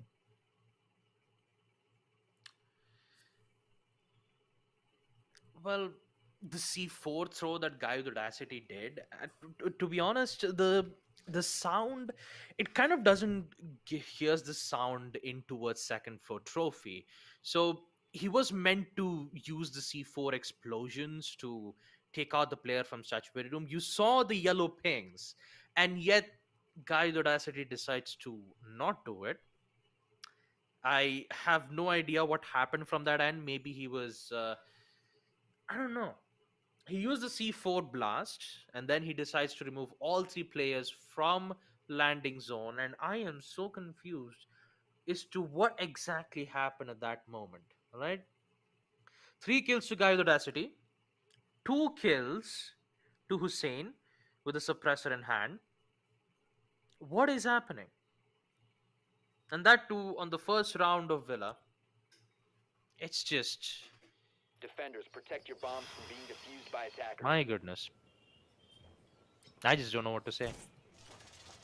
It's a lot of interesting plays coming in from either end. And now is where the real problems start to arise. It's a 4 versus 5 in Northstar. Attackers have located. They already had a pretty big disadvantage, and now they're starting with another one. Not looking that good for them here in this instance, but you have to do work with what you have. Again, this is now a statuary hold. So in this instance, Phalanx, they've already showcased how they really want to hold the side of master bedroom. But with the site extension going all the way over to the other end of office, it could be rough. Aviator in games is one of those important key points that you need to take control of, considering how powerful the 90 hallway push can be for this particular site. So what's the plan here from the attackers to try and get their way in, considering their man disadvantage? It's not a lot. And I guess you were right, aggressive. They love to go aggressive, but this time, Hussein's aggressive attempts will be halted for now in round number 2, with a good shot being made from Ares. But for Phalanx, they just don't want to stop. They just want to keep going. All they've got to do is just hear the footstep sounds. And when they have the perfect timing, all you've got to do is just jump out from the window or get picked out from Ares all the way from the drone hole. Third kill, and it's Devil. This time, North Star are flinging back up. Not quite sure what exactly happened from Phalanx's side as their aggressive attempts have come to an halt. And it's Devastating who needs to deal with a 1v3. And with the pistol, Ares will get the final frag. Round number 2 at the hands of Team North Star. Very questionable hold. I don't know. I seriously don't know, aggressive. All 4 of them on second floor master bedroom. The sprinting, even with Hussein just going around, he gets picked out. And they just kept going one at a time. One at a time. I have no idea. I guess it's happening. Possibility of a rehost could also be coming into play, and it's just kind of questionable to say the very least. Again, that last particular round, I think that the teams are just, let's just say they got a bit too over anxious of the plays that they were making, got completely turned around 180, and they just got bombed out. A rehost is going to be coming in from North Star's side as one of their players who are just not able to get in towards the game. It does happen. We are playing Siege after all. There will be some technical difficulties, but it's a game that we love in general. But moving on back from that, I do have to say that first particular hold coming in from Phalanx, they were perfect. They were setting up crossfires, they were playing together as a team, and they were being aggressive because they knew it would give them an advantage because of the information that they had. But here in this instance, they just were a bit too aggressive for their own good. They started taking a lot of spawn peeks. They were being completely exposed from drone holes. They got droned out early on in the game as well, and they still went in for peeks.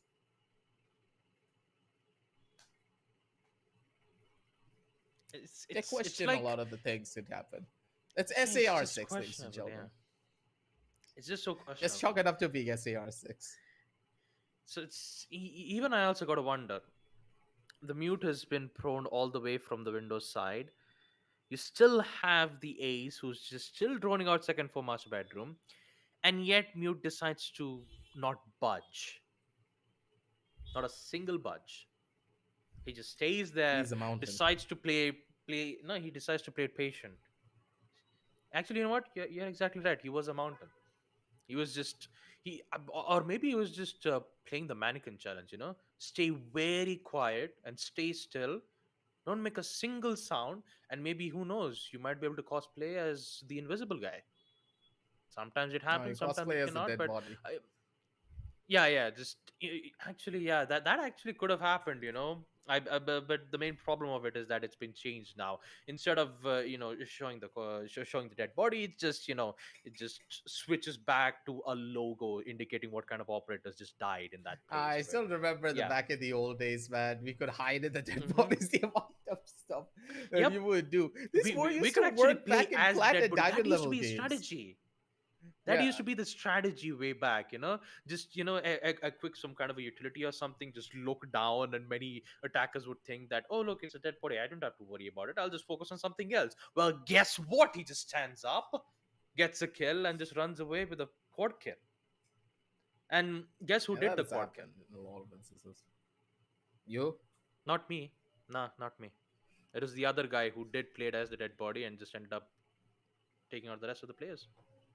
It was rank at that time, back when disconnects didn't usually give any abandoned sanction at that time, and mainly because of that play, it ended up with me being all by myself, has to deal with a 1v5. That's how painful it was back then. But now it's been changed a lot. Don't worry about it. There is abandoned sections. There's all 5 players who still plays competitive ranked. And all in all, it's just funs and games in the end there, folks. It's nothing at all to say. It's just the amount of plays that we see from Rainbow Six Siege just keeps evolving, there are some certain strategies, especially with the Kiba barriers from from the Azami, which can help you gain your own specific cover. So there's a lot.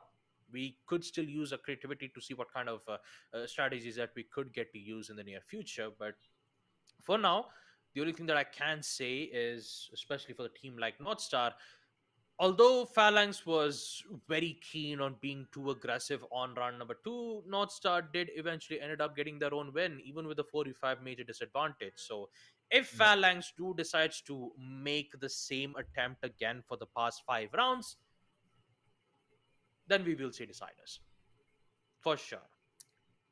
Just You don't just make don't that want to mistakes go again, that Phalanx. far. Just don't make that mistake again, Phalanx. Yeah, give respect where respect is due. I understand.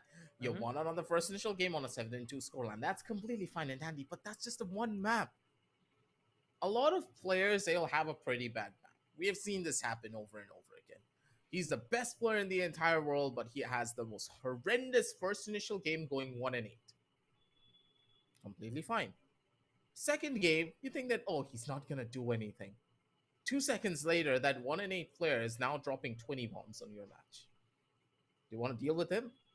Do you want to underestimate him again? No.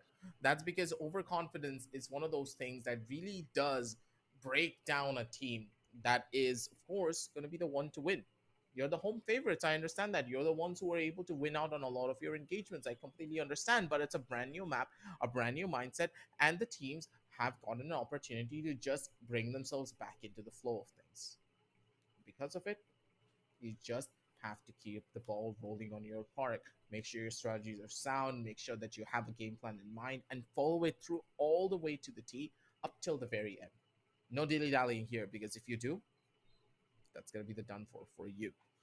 But for now, I would say the side of Phalanx, they've lost out one. Northstar, they took the one for themselves. They're going to be happy because at the very end of the day, it's not what a 4-0 scoreline where they had to come on back from it. It's still a 1-1.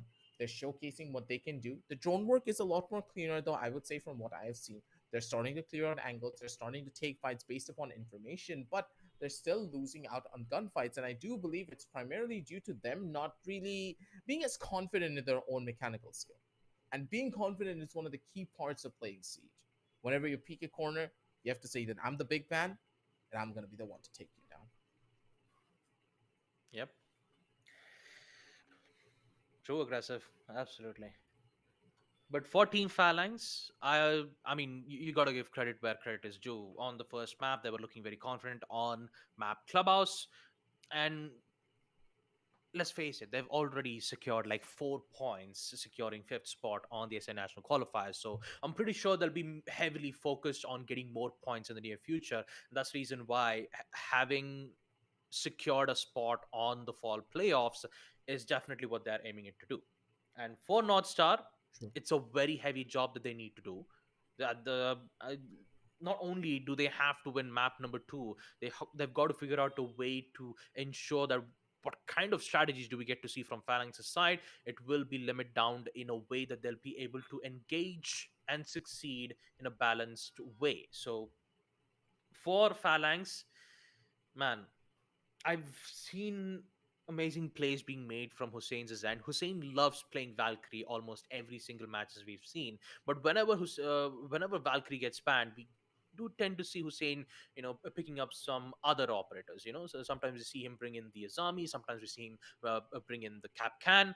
Not a lot do we get to see him play like support role operators like the Kaid or the Mute.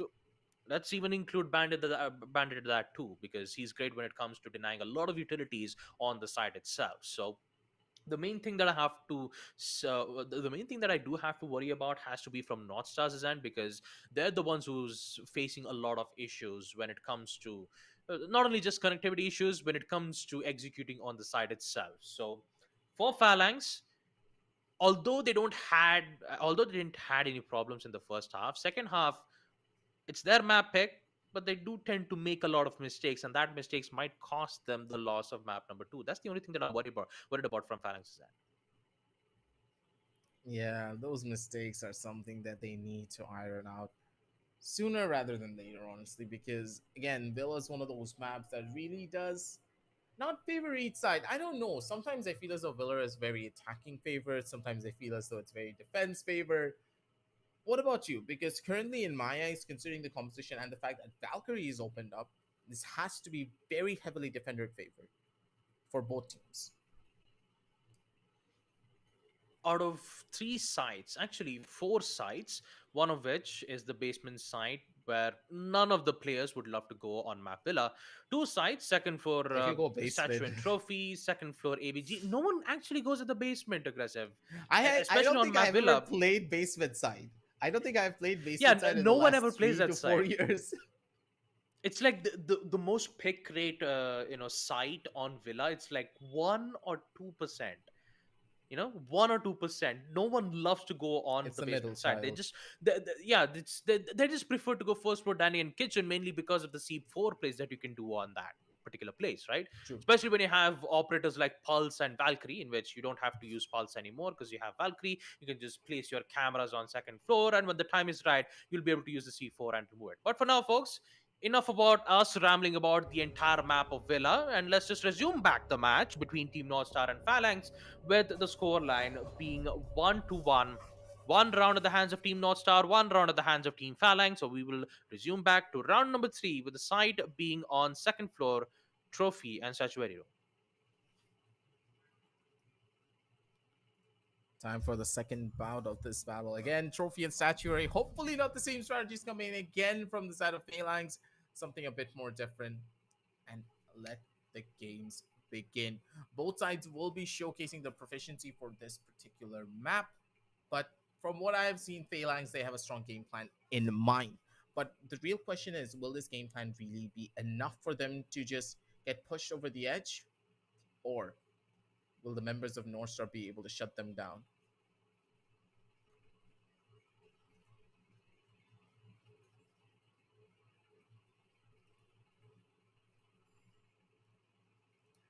Well, let's find out. Let's find out to see whether if Team Phalanx can ensure that they wouldn't make the mistake like they did on round number 2, and see on round number 3 whether if things would all look well from their end. And if you guys are wondering why are we still stuck in the loading screen, mainly because one of the players are still currently in the loading phase. And when the loading phase comes to an end, we will resume back the round without having any issues. Don't worry, we've all been in this situation before, especially with me when I got my first laptop. It did Without an took a bit SSD, of a it's time. rough. Yeah, without an SSD, it is very rough. But even with an HDD, and when you have great high-tech graphic cards, when you have from Zotac Gaming, it's just the learning time will be even much more faster. So don't worry about that, folks. Don't worry about it at all. But we still got to wait it out. We just need to ensure that the players are prepped and ready for the match to happen. Round number 3. Oh man, we just gotta wait. I know we know we kept talking more about the map on Villa most of the time. I think we might have to continue for like more than 2 to 3 minutes, or maybe if the game continues to load, we might be able to see it come back at the right time.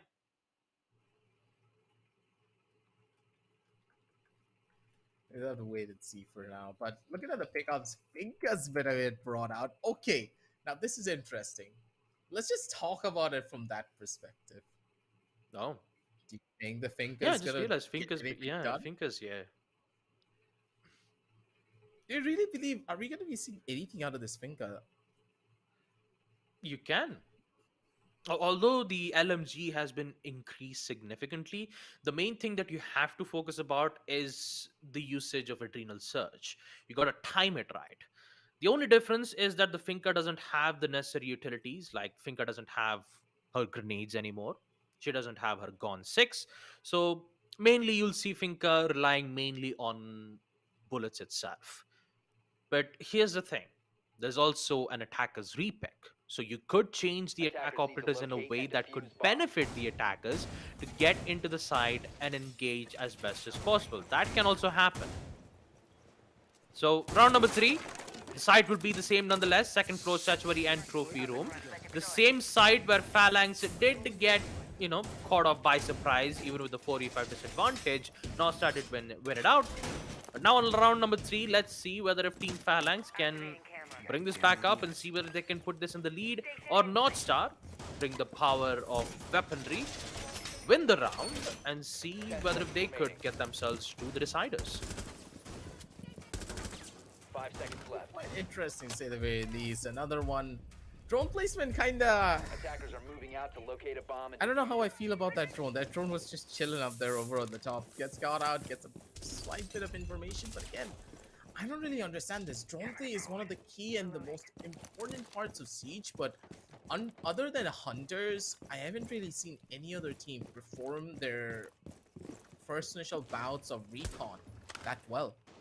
Those drones are the most crucial thing in the game of Siege, and a lot of teams just throw them away. Yeah, like, look at these.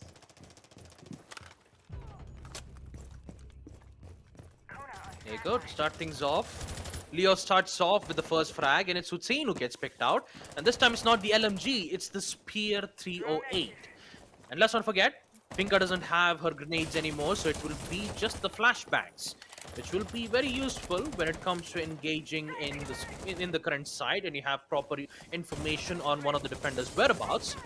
So with Hussein being picked out again in round number 3, North Star, they're currently the ones having a major disadvantage here, knowing that the Valkyrie has been taken care of. The C4 won't be available, but you still got to be careful of the amount of information they have towards second floor master bedroom. Devastating, on the other hand, will he's gonna chill all the way towards the bathtub.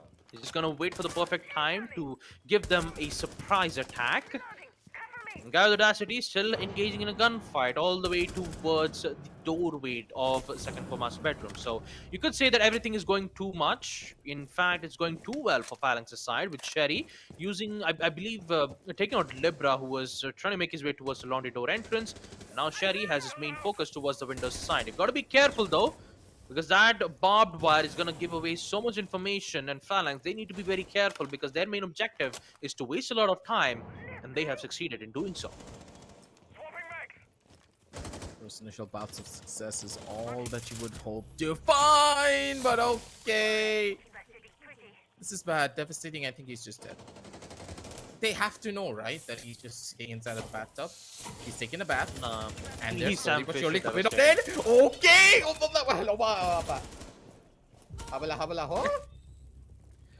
Oh man.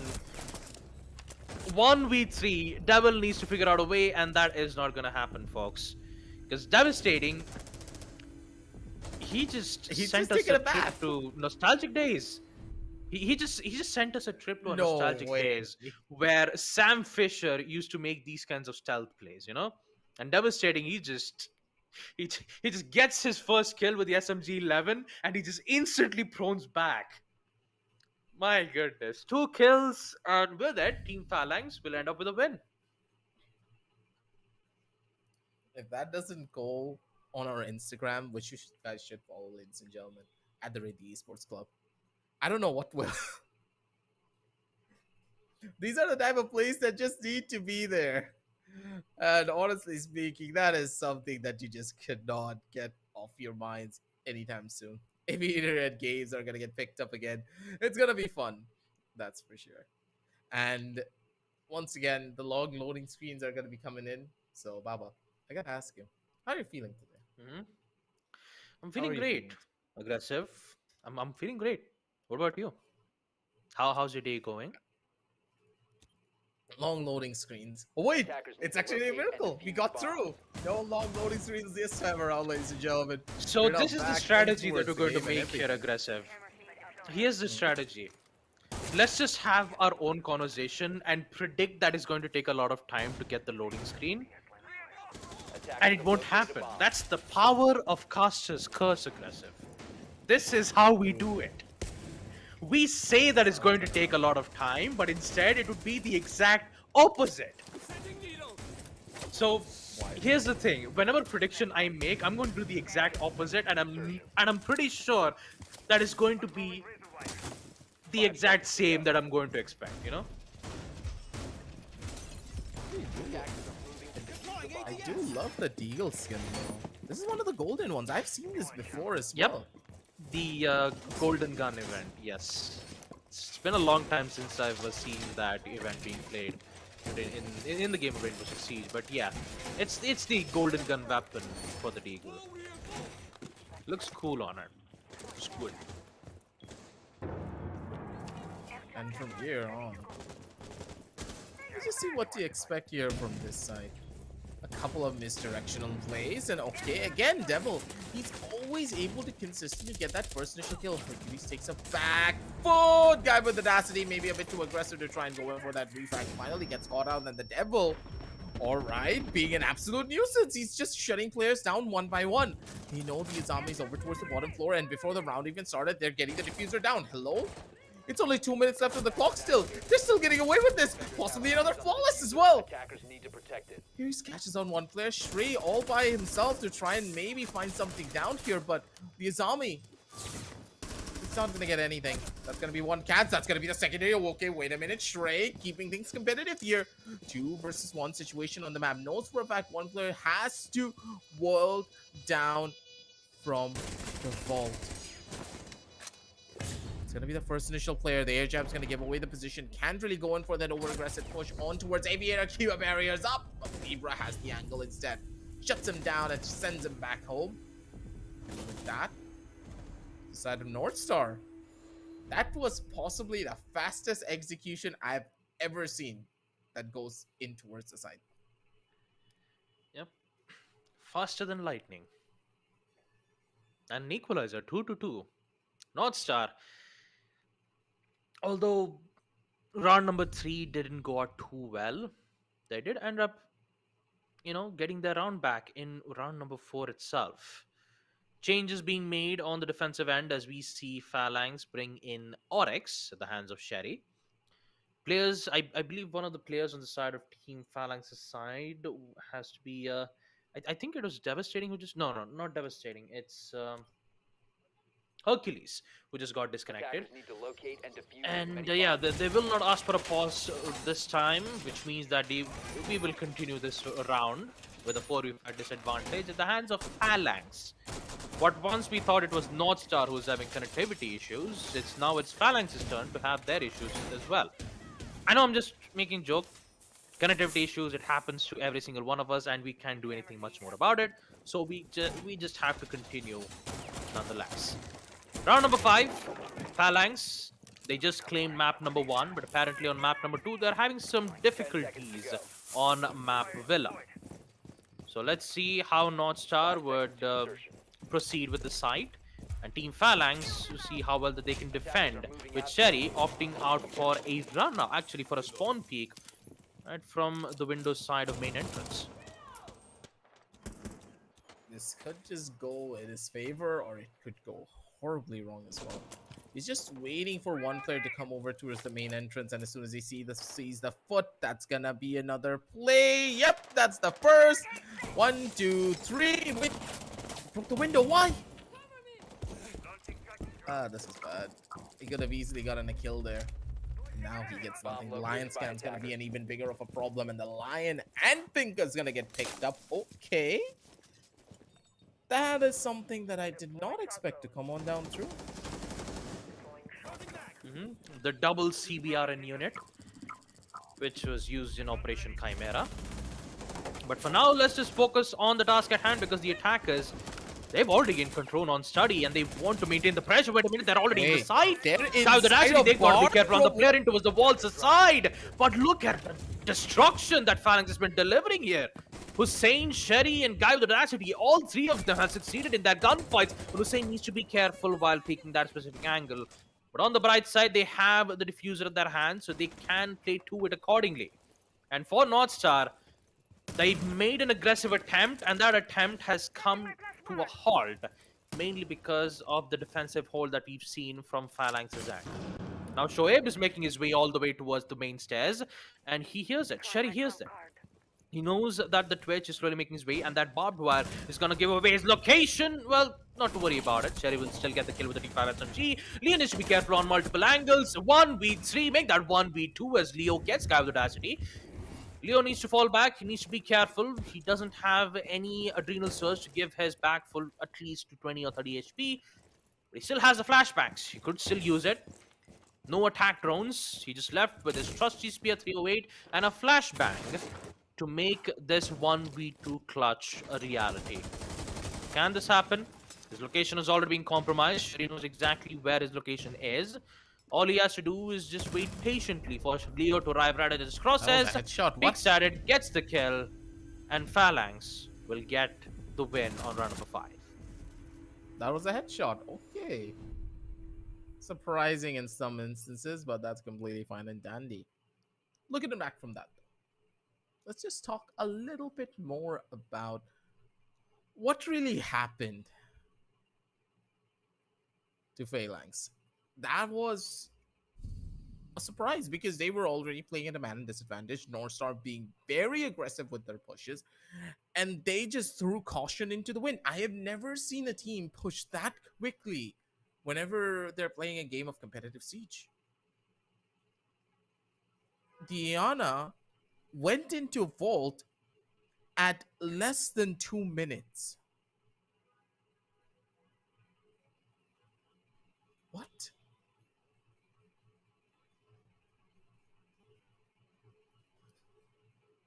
That made like no I'm telling you, sense. And he's quicker Northstar, than lightning. yeah, exactly. And there's no reason for it.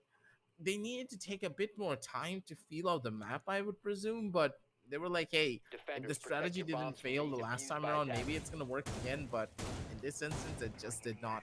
It backfired straight up in their face and the side of Northstar. They're now down another round, but with this 2 and 3 scoreline still present and one more round for Northstar to win to possibly equalize things out, even in a 4 versus 5 situation, the members of Northstar are struggling quite a bit.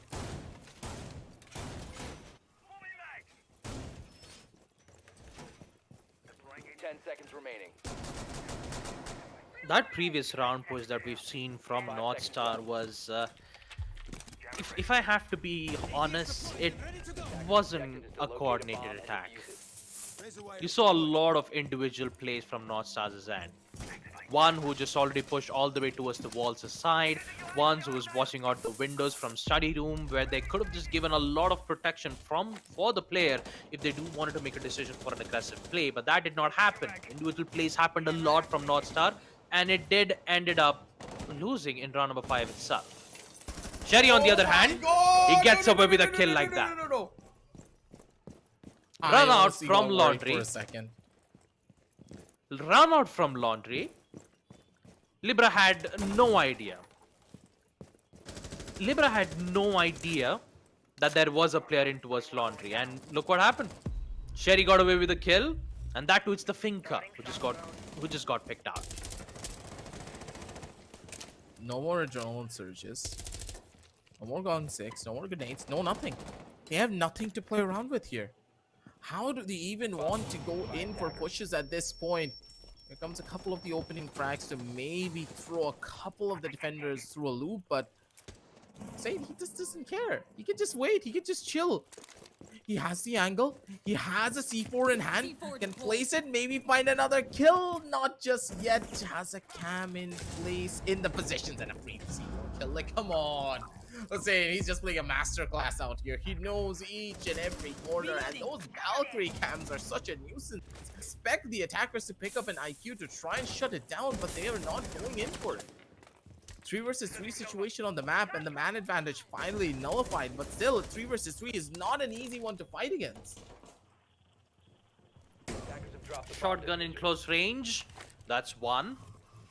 They get the diffuser dropped out, but he forgot about the Lion, who's already gained access towards the Astro stairs. But Hussein is there. Hussein will still be there for the follow-up. Gets the final kill and ends the first half on a 4-2 scoreline. Proceeding with round number 7, we will see a role swap with Phalanx being the ones on attack.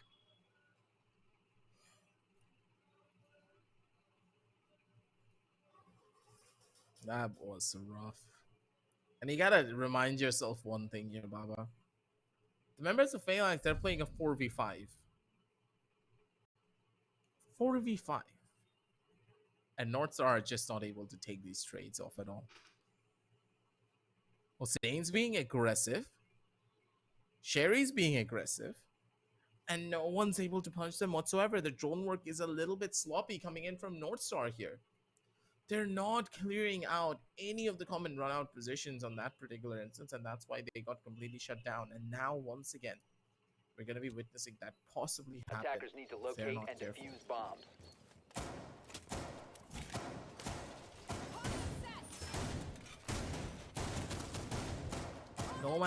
Nomad is up for those run-out shutdowns as well, because Northstar, I do believe they could be very aggressive on their plays to maybe just take out any hope that the members of Team Phalanx could have had to try and turn things around here.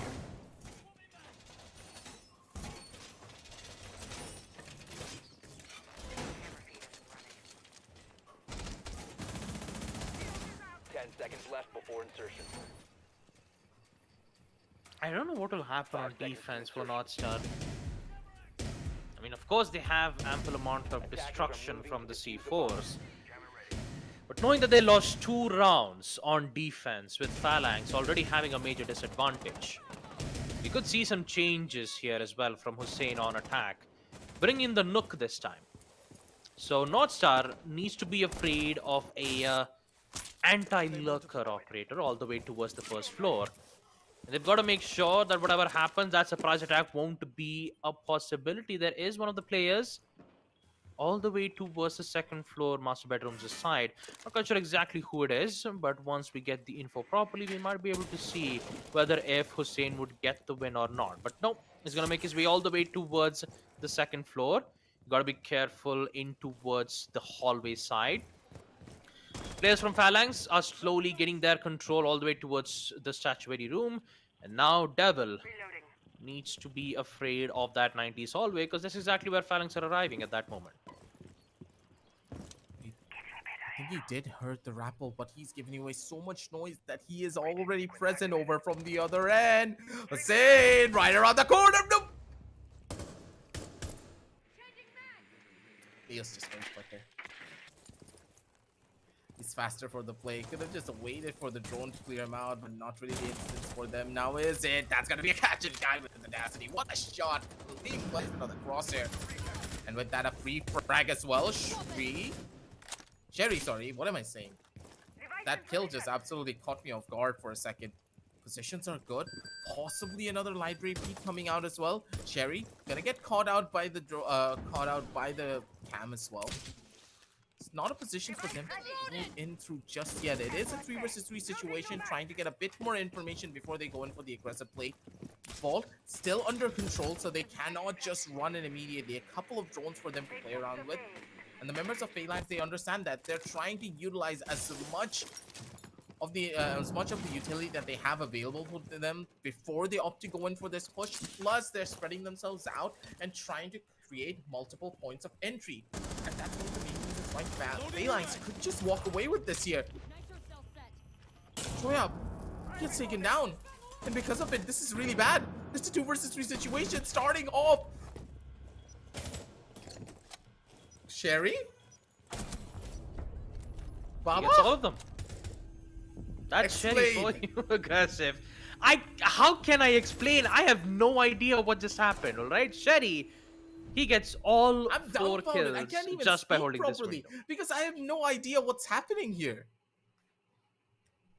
Well, me neither, aggressive.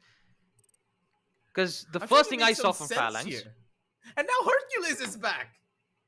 And she's like, you boys actually got 5 rounds without me. Why am I even here? Oh boy. I am Flash. Yeah, yes. My name is Barry Allen and I am the Flash.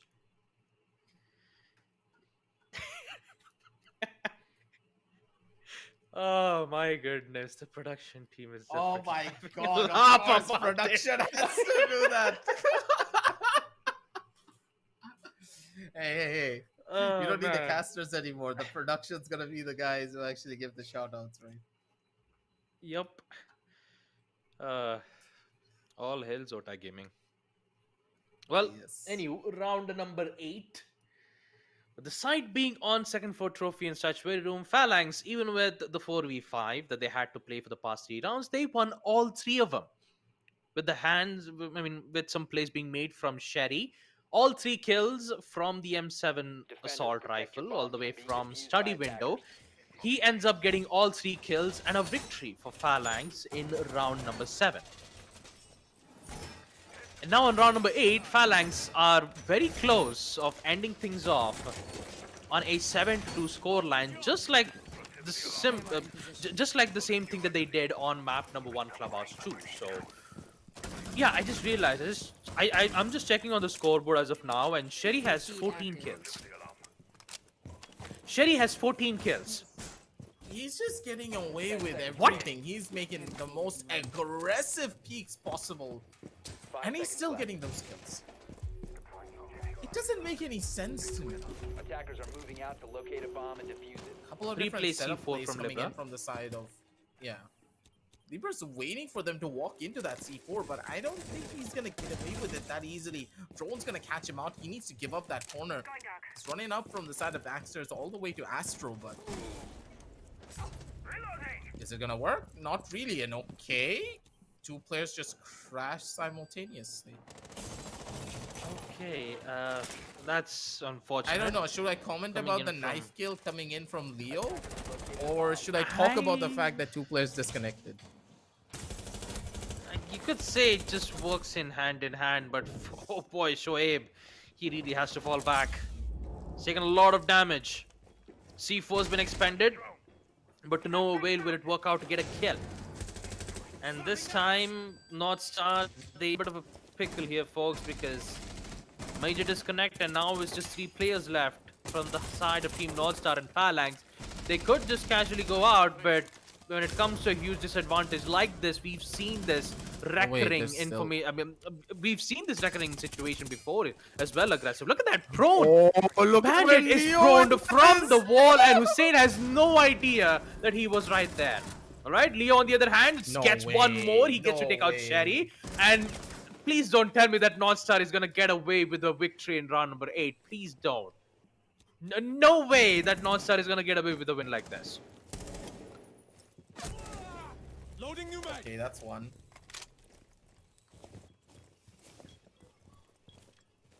If they make this happen, Baba, I don't know. I really...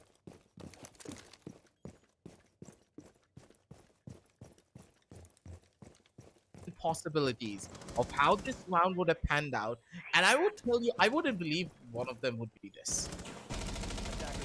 That's gonna be another kill coming out from the sides. Libra completely unaware of where the player could be. Spots out another player. Shoaib is gonna get caught out. They should know that he's running all the way over to the first floor. Nowhere in sight. It's in the back room hallway. Positions are good. Hussein still does not have the diffuser in Attackers have hand. recovered He's gonna their be able to pick it up. Goes in for the plant over on towards the corner. The diffuser's gonna get placed, and Shoaib, he's nowhere near to try and deny it. What was the game plan here? Did they just want to play time with only 26 seconds left? That's gonna be a plant coming in from the side. That's gonna be another catch as well. Hussein has the more healthier bar, and what just happened here? North Star.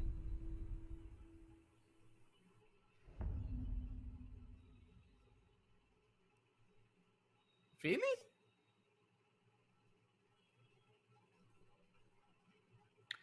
It is what it is. This entire series is just... it's just all over the place. Match point for Team Phalanx, and also a map point to secure the spot on the playoffs for Fall Edition. North Star, man, it's always a feeling of deja vu for me, Aggressive. Whenever I see North Star be at a major disadvantage, they'd usually end up winning the round, and Phalanx being very aggressive, right? But you know, that actually did not happen the previous round. Hussein did evidently did get the clutch Attackers after all need with to the locate and FMG. defuse as many bombs as they can. And the suppressor, which does not have a damage reduction. It's a powerful attachment once you've understood the recoils of certain weaponry, but Man, North Star, I seriously don't know what to say. I have no words. Bomb located by attackers. We just want to stay quiet and let this entire game play out because we've 10 seen seconds things left. happen. We really have. And at this stage, 5 Phalanx, seconds left before insertion. if they're able to take this round away, Attackers are heading out to defuse a bomb. it's just over. And it's a 3 versus 5 situation. But still, I would say that there's a good chance for North Star to win this. Reloading ammo. I can't believe I'm saying this, but even in a 3 versus 5, North Star could just take it. Especially after what happened in that last round. North Star can if Phalanx decides to go aggro. That's the only thing that I can say. Double claymores for extra protection. Shoaib turns out See with, what I mean? with the first frag. He might be able to get the second too. No, it is not, but North Star on the other hand, they are somehow getting away with kills like this. 1v2, Libra. Can he ends up with a clutch? So he's gonna make sure to reload both of his weaponry. C4, and the amount of information that he's getting from the alibi might be able to prove himself very useful. He hears the sound of the plant. Doesn't have the proper info whenever. Oh jeez. Post plant, 40 seconds. Only 2 players left at the hands of Team Phalanx, and Libra's one final hope for this clutch to happen, and Hercules will deny it. Folks, there you have it. Team Phalanx will be the victors for this matchup against Team North Star, and they are qualified for the playoffs.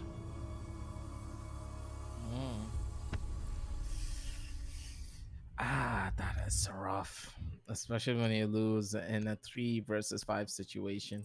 3 of your players are present on the side of North Star. They get kicked out before they really even got rolling here in these instances. But it's an unfortunate situation, but something that can happen from time to time. It is South Asia, of course. We're going to have a lot of technical difficulties, but a lot of the teams, they're trying their best to try and make it out there. But for North Star, today was just not your day at all.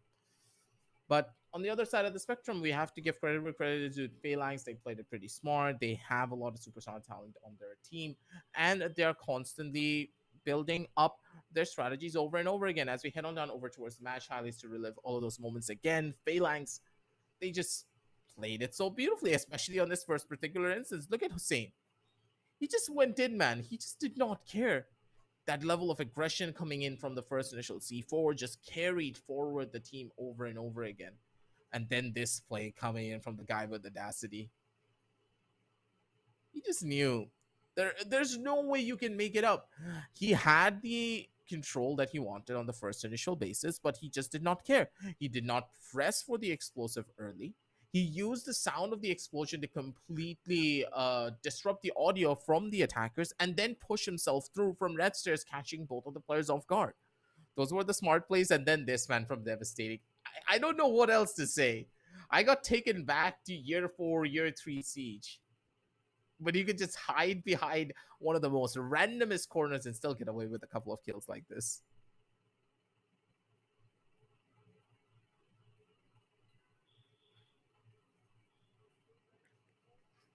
And the thing about North Star is that, man, that's just. Except the amount of connection issues that they had, there's a lot of individual plays that didn't really help North Star to succeed most of their situations. They could have just played to it accordingly, play with that. If one of the roamers are holding out on the second floor, you still had one more. They could have just, played together, see whether if they can get the first initial pick, and even if they get picked out, they could just go in for the trade games. But didn't get to see a lot. A lot of individual plays. Phalanx, they also did the same thing, especially with Hussein, who just kept going with his aggressive plays. But when it comes to aggression, Phalanx did get more greedy to it. They did ended up losing most of their rounds, especially on round number 2 and round number 4. That's exactly where North Star had succeeded in winning both of their rounds while they were on attack. But the rest of the rounds was at the hands of Team Phalanx. 3 rounds of attack, True. Phalanx had no problem in dealing with it. When Phalanx were the ones who were at a major disadvantage on a 4v5, Phalanx, without the help of Hercules, they did ended up winning all 3 rounds without facing any issues. They just got caught between a rock and a hard place, it seems, for the side of North Star. And Sherry, man, the guy was a living, breathing highlight reel. Just look at this guy. He has no fear whatsoever, running out completely in towards the open, understanding the positions that he could be in, and he just doesn't give a damn. He knows what to expect, he knows what to do, and he is making sure to put up the numbers. Each and every player coming in from Phalanx, they played the game beautifully. But the real question is, will this be enough for them to win down the line? Don't forget, even if you win here, you still have to worry about the playoffs. You made your way there. You have that guarantee of that 1 point that you need to possibly qualify for the SA Nationals. But is it really what you're hoping to get? Is this really what you're hoping to find? Not exactly, not just yet. Couple more instances to go before you get that last closing moment for your entire squad. So the playoffs await you. But for the side of North Star, I really hope that they don't give up just yet because, again, their individual talent is something that you cannot scoff at. But as a team, they need to go back to the drawing board and just boot camp it down as much as they can. Yeah, all in all, for Team North Star, they've made their best share of efforts, but just like Aggressive said, they've got to make sure to go back to the drawing boards and ensure that they'll be able to, be prepared for next future matchups when they go up against big teams like either Phalanx or major teams like MRCZ or Hunters LFO. But all in all, not gonna lie, North Star, their performance didn't go too well for the past 2 maps, 7-2 and 7-1 on the first map on Clubhouse and second map on Villa. Granted, they had a lot of connectivity issues, but once they had all of the players in, it's very difficult to focus on the match knowing that you have constant fear of your connections being disconnected once in a while or a lot. But yeah, it's a lot to take in. But for North Star, at least on the bright side, you could say that they've came all the way to almost getting a spot to the playoffs. So you got to give them that at least. Phalanx, on the other hand, they'll be very much happy about this because they just got the spot into the playoffs with Sherry having 14 kills in the second map of Villa. 7-2, 7-2 is the scoreline on Clubhouse and Villa.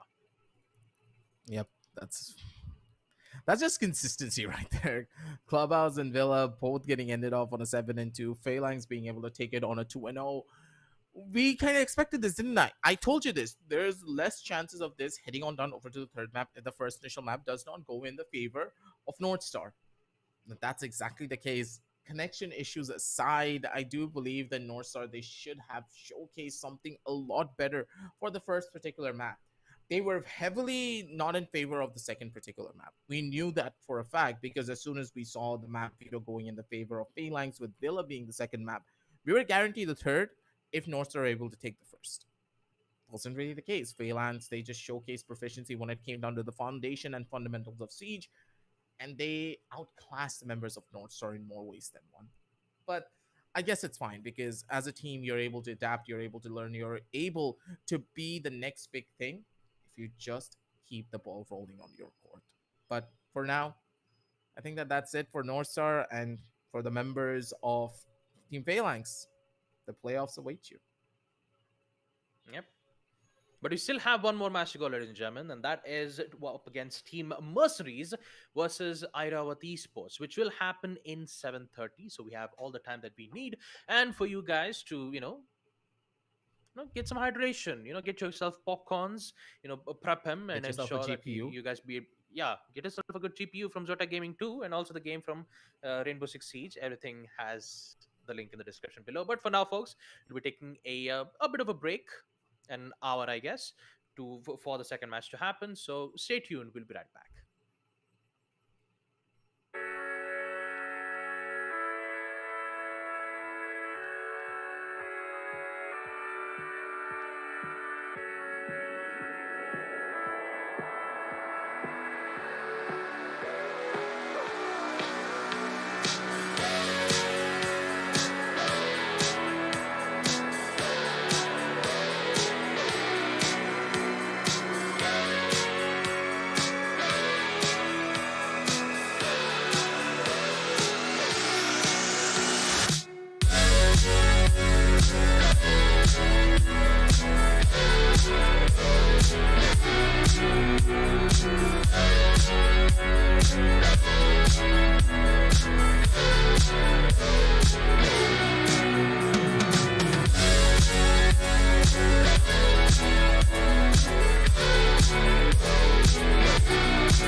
Alrighty then, ladies and gentlemen, welcome back once again to the Esports Club Pro Series Fall Edition for Rainbow-Six-Siege, supported by Ubisoft, powered by Zotac Gaming, and of course, alongside our broadcast partner, Loco. I'm your host, Blackjack. Joining me is my co-host, Babagusta, and this is where we usually would be going into the next match of the night, match number 2 as it were, but unfortunately, we've got some bad news. The match between Mercenariez and Airavath unfortunately cannot happen tonight due to some unforeseen circumstances, which has forced the game to go off stream, and it will be held tomorrow early on in the day. And the results of said game will be updated on our social media. So, hop over to Twitter, Instagram, Facebook, all the like, of course. Make sure to follow us there at the Esports Club to get updated on whether or not Erevat or Mercenariez are going to be walking into the top 8 of the playoffs later on. But yes, unfortunate news as it were, which means, of course, that we will also be signing off here tonight. I was looking forward to cast the Mercenaries game, but it is what it is, folks. So for myself, Blackjack, of course, Aggressive, and Babagusta, who took the first game, and of course, for production and our admins at the back end, this is going to be it at today for Qualifier 2 entirety, actually, in its entirety, for the Qualifier 2 before the playoffs, which means the next time that you'll be seeing us and hearing from us on stream is going to be for the playoffs. So mark your dates. It starts from the 19th. We'll see you there. Until then, of course, links are all down in the description below. Get the game, of course. Ubisoft, makers of fantastic games, Siege being one of them. And of course, if you want some good old high-end PC hardware, Zotac Gaming, your go-to place to go to for these things. And of course, if you want some quality content, of course, you have the live streams and content creators over on Loco, not just the Esports Club, but there are many others as well doing quality work over on the platform. With all that being said, that's going to be it for the qualifiers. We'll see you next in the playoffs. Until then, stay tuned and good night.